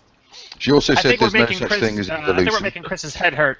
Oh, my head hurts. No, it's not. I think it's the alcohol. And Chris, she drink did more, say- quickly. Well, stop pulling on it so hard. She also said that Pluto has weapons on it. Where the fuck that one came from? Yes. What? Pluto has missile silos. That's great. No, come on, Mark. She didn't. You're having a song. She did. No, you're having a song. Come on now. Is she talking about the Now, planetoid, or is she talking about the Disney animal? You and me were mates, Mark, but you can't have me on like this. Okay? The worst bit was Arcane was in the room, and he said he called her a very smart lady. So when Arcane calls you smart, you know you're absolutely fucked. I'll put a link in the sidebar for Chris to enjoy it. It is sort of painful, Chris. Yeah, I need to see this. But it is an hour and a half of the funniest stuff I have heard in months. And we have a happy I love the birthday- fact that you took notes. And we have happy birthday, Yeah, Mr. I was gonna from do it. Mojica. Well, we were going to do a Bohica drop short. Yep. Bohica drop short wishes you a happy birthday there, Marty. Oh, thank you, Mojica. Here, sorry about that, Mark. Go ahead, then. It's like when Scott says, the fact that you've got Ireland Online News telling her, no, come on, the Earth is round, and then explains because God took him up there and showed him. It's just gold. We've been corrected. I like that Pluto one. does have an alien base on it. Doctor Who apparently visited it. I'm gonna just tell people that just because, like, God showed me, and it'll just win the argument. Yeah. Can't argue with that, can you? Michael Booyah. Ann. Got nothing else to What's do, her but- name? Michael Ann what? Michael Ann McAllister, RN. Her Facebook page is gold.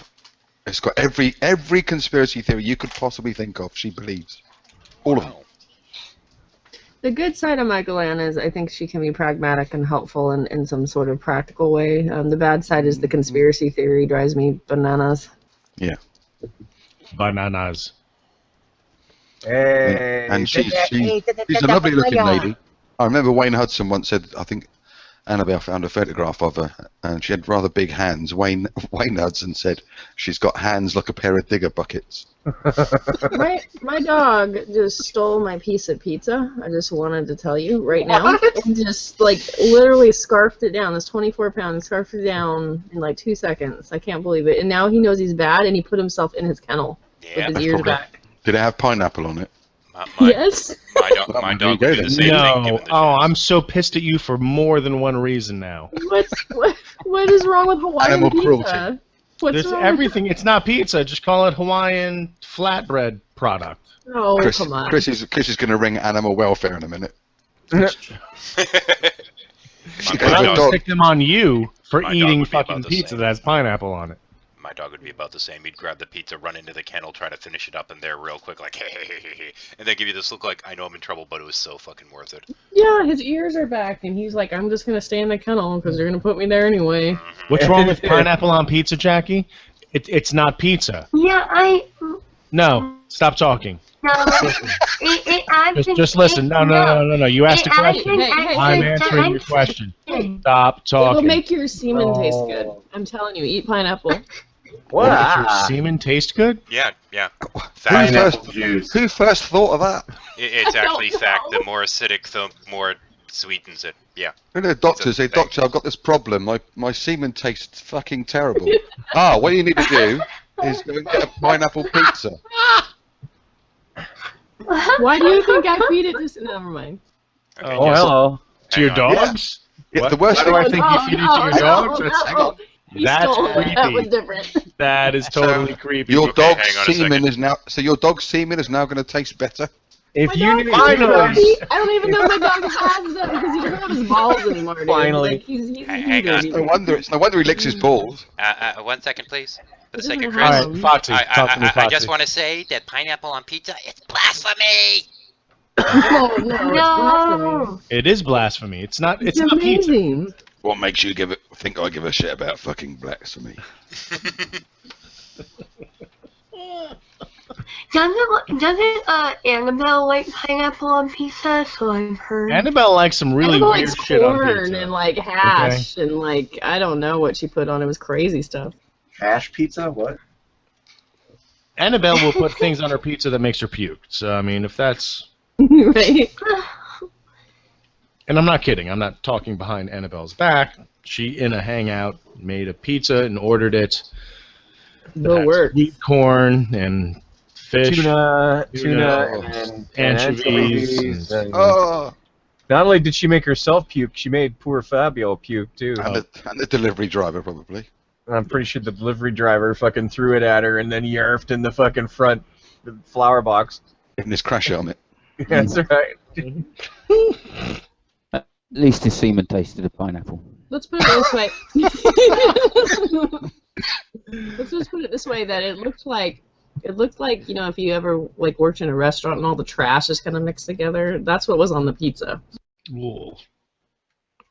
I just got done eating delicious homemade pizza. I don't need to be hearing these goddamn stories. Yeah, Although but your I semen do find will it taste shit still. well. when I Time for another sample. There's a joke in there somewhere. I'm just not going to shake loose. I do find it very interesting that Deirdre is the person who says that it makes your semen taste better. Yeah, in connection with their dog. That's the. You know, every time you taste It wasn't semen, in connection with the dog. It's separate. you know, separate. every There time you was a taste gap. semen, every time you taste semen, Deidre, Jesus Christ. You know Oh that. no, I know. That's what Max told me. He said. Is it just Max? Yeah. Dog- He's a the dog's- Catholic. Max is He's a the name of the Catholic. dog? Raffelmau is my dog. Yeah, The dog's name is Rafflemallet. When your neighbour's dog sniffs yours backside and think, oh, that stinks. Yeah, mate, you just my knob smells. Tastes great though. Oh, that's disgusting. Come on, I didn't mean it for the dog. Holy cow. Even if you didn't mean it for the dog, it's kind of a taboo-ish kind of thing to admit in a live public hangout. Well, this is Yeah, what the happens fact- when you're the on fact that drugs. you- The fact that you somehow know that. I think we should get a scientific kind of experiment together just to test it. It's gonna be a hell of a smoothie, that though, isn't it? What will happen if you eat a pickle or asparagus?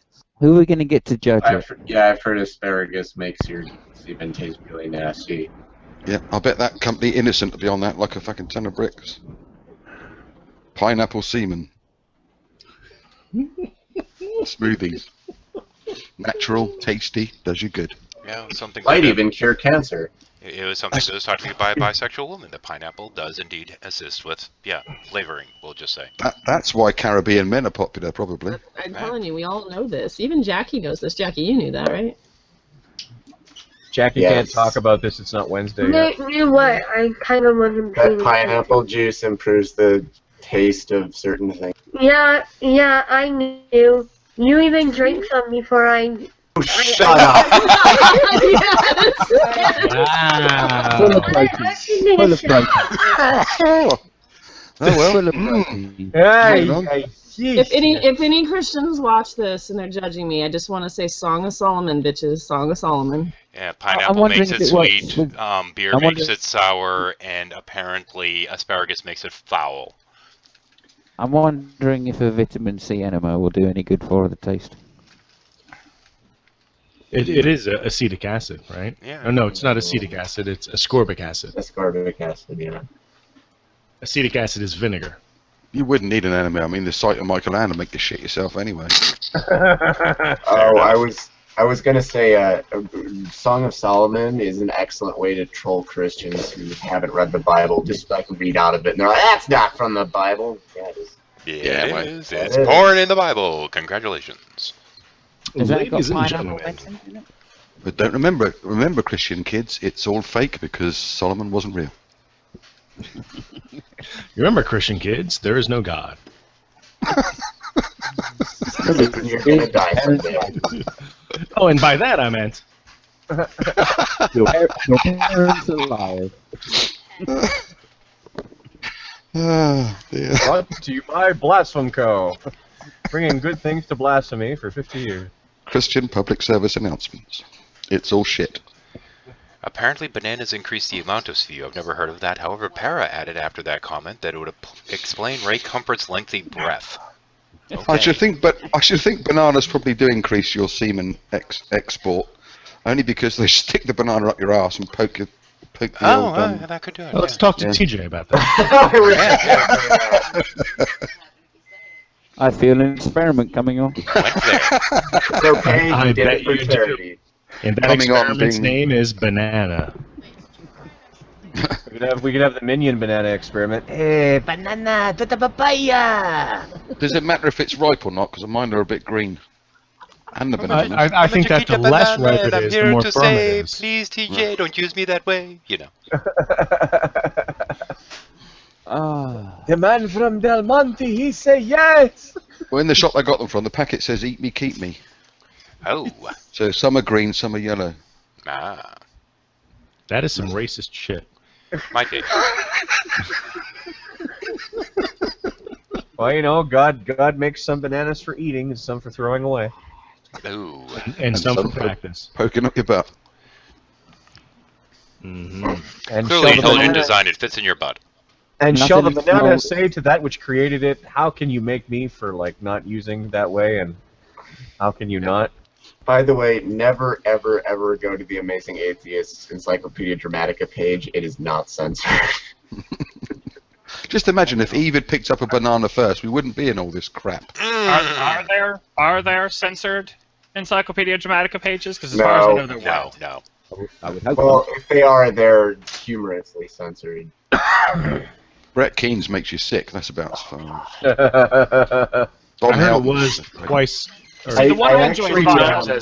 As prolific as it is now. I heard that right now the current entry for Brett Keane is way more concise and edited than it was. Like there used to be many more pages. Well, yeah, because they used to have all the addresses he's lived at.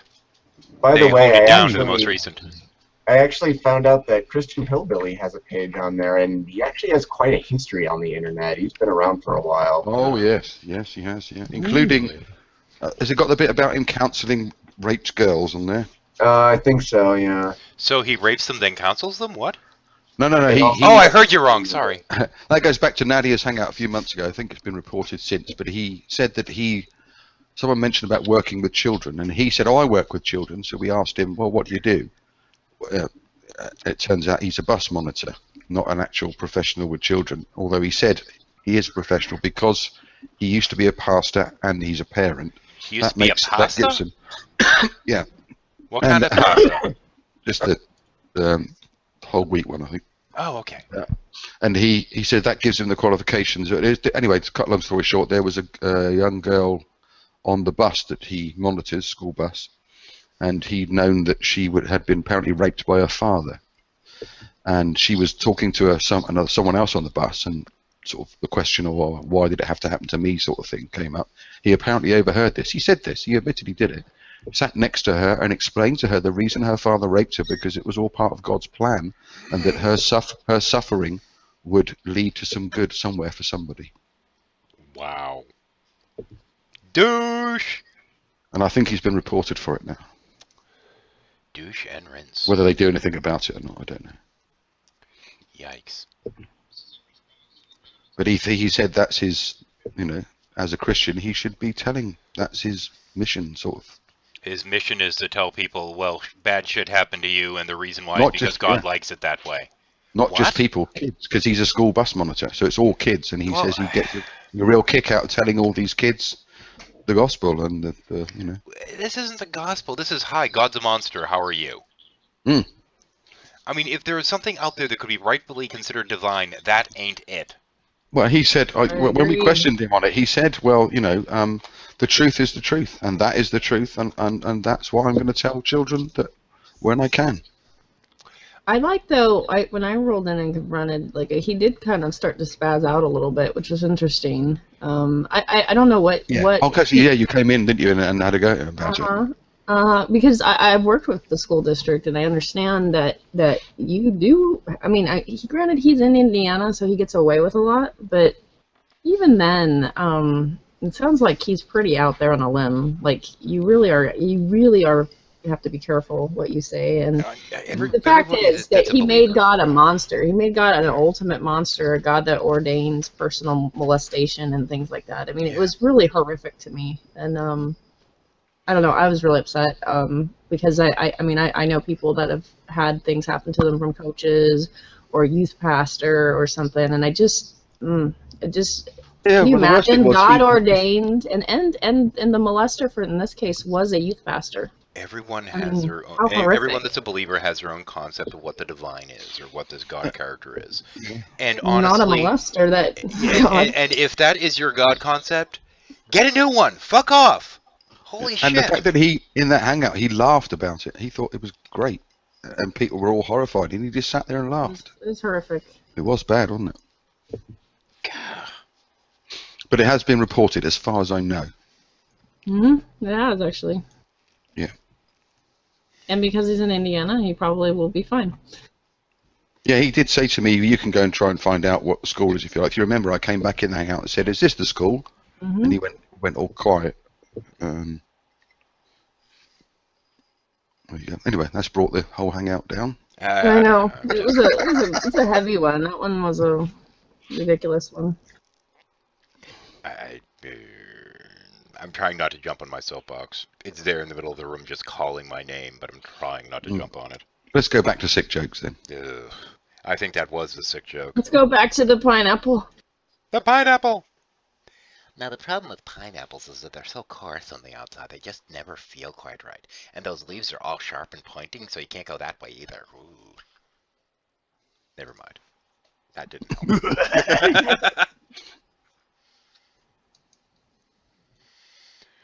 Okay, mood changed.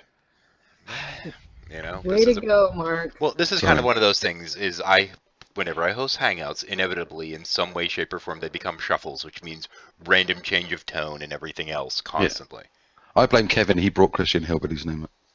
Sorry, guys. Don't mistake a 30-second silence for an enormous sudden change in mood. I think there's almost a radio ethos that creeps onto these hangouts that, the second there's a 10-second silence, everybody panics. Oh no, that's not what I'm talking about. And they're afraid that they're the ones that may have killed their topic. Maybe people just want to take a breath for a couple of seconds and then get back to it. It's not a matter of that. It's a matter that you. I think it is actually. No, I think it's a matter that we had a tonal change for a few moments there, and we'll either bounce back from it or go on to another tangent. That's just my point. I don't think there actually was really a tonal change. I think people were just taking a bit of a rest. That's all. I think people were just having a 5-second where they take a few breaths and then they go back to talking to whatever they were talking about.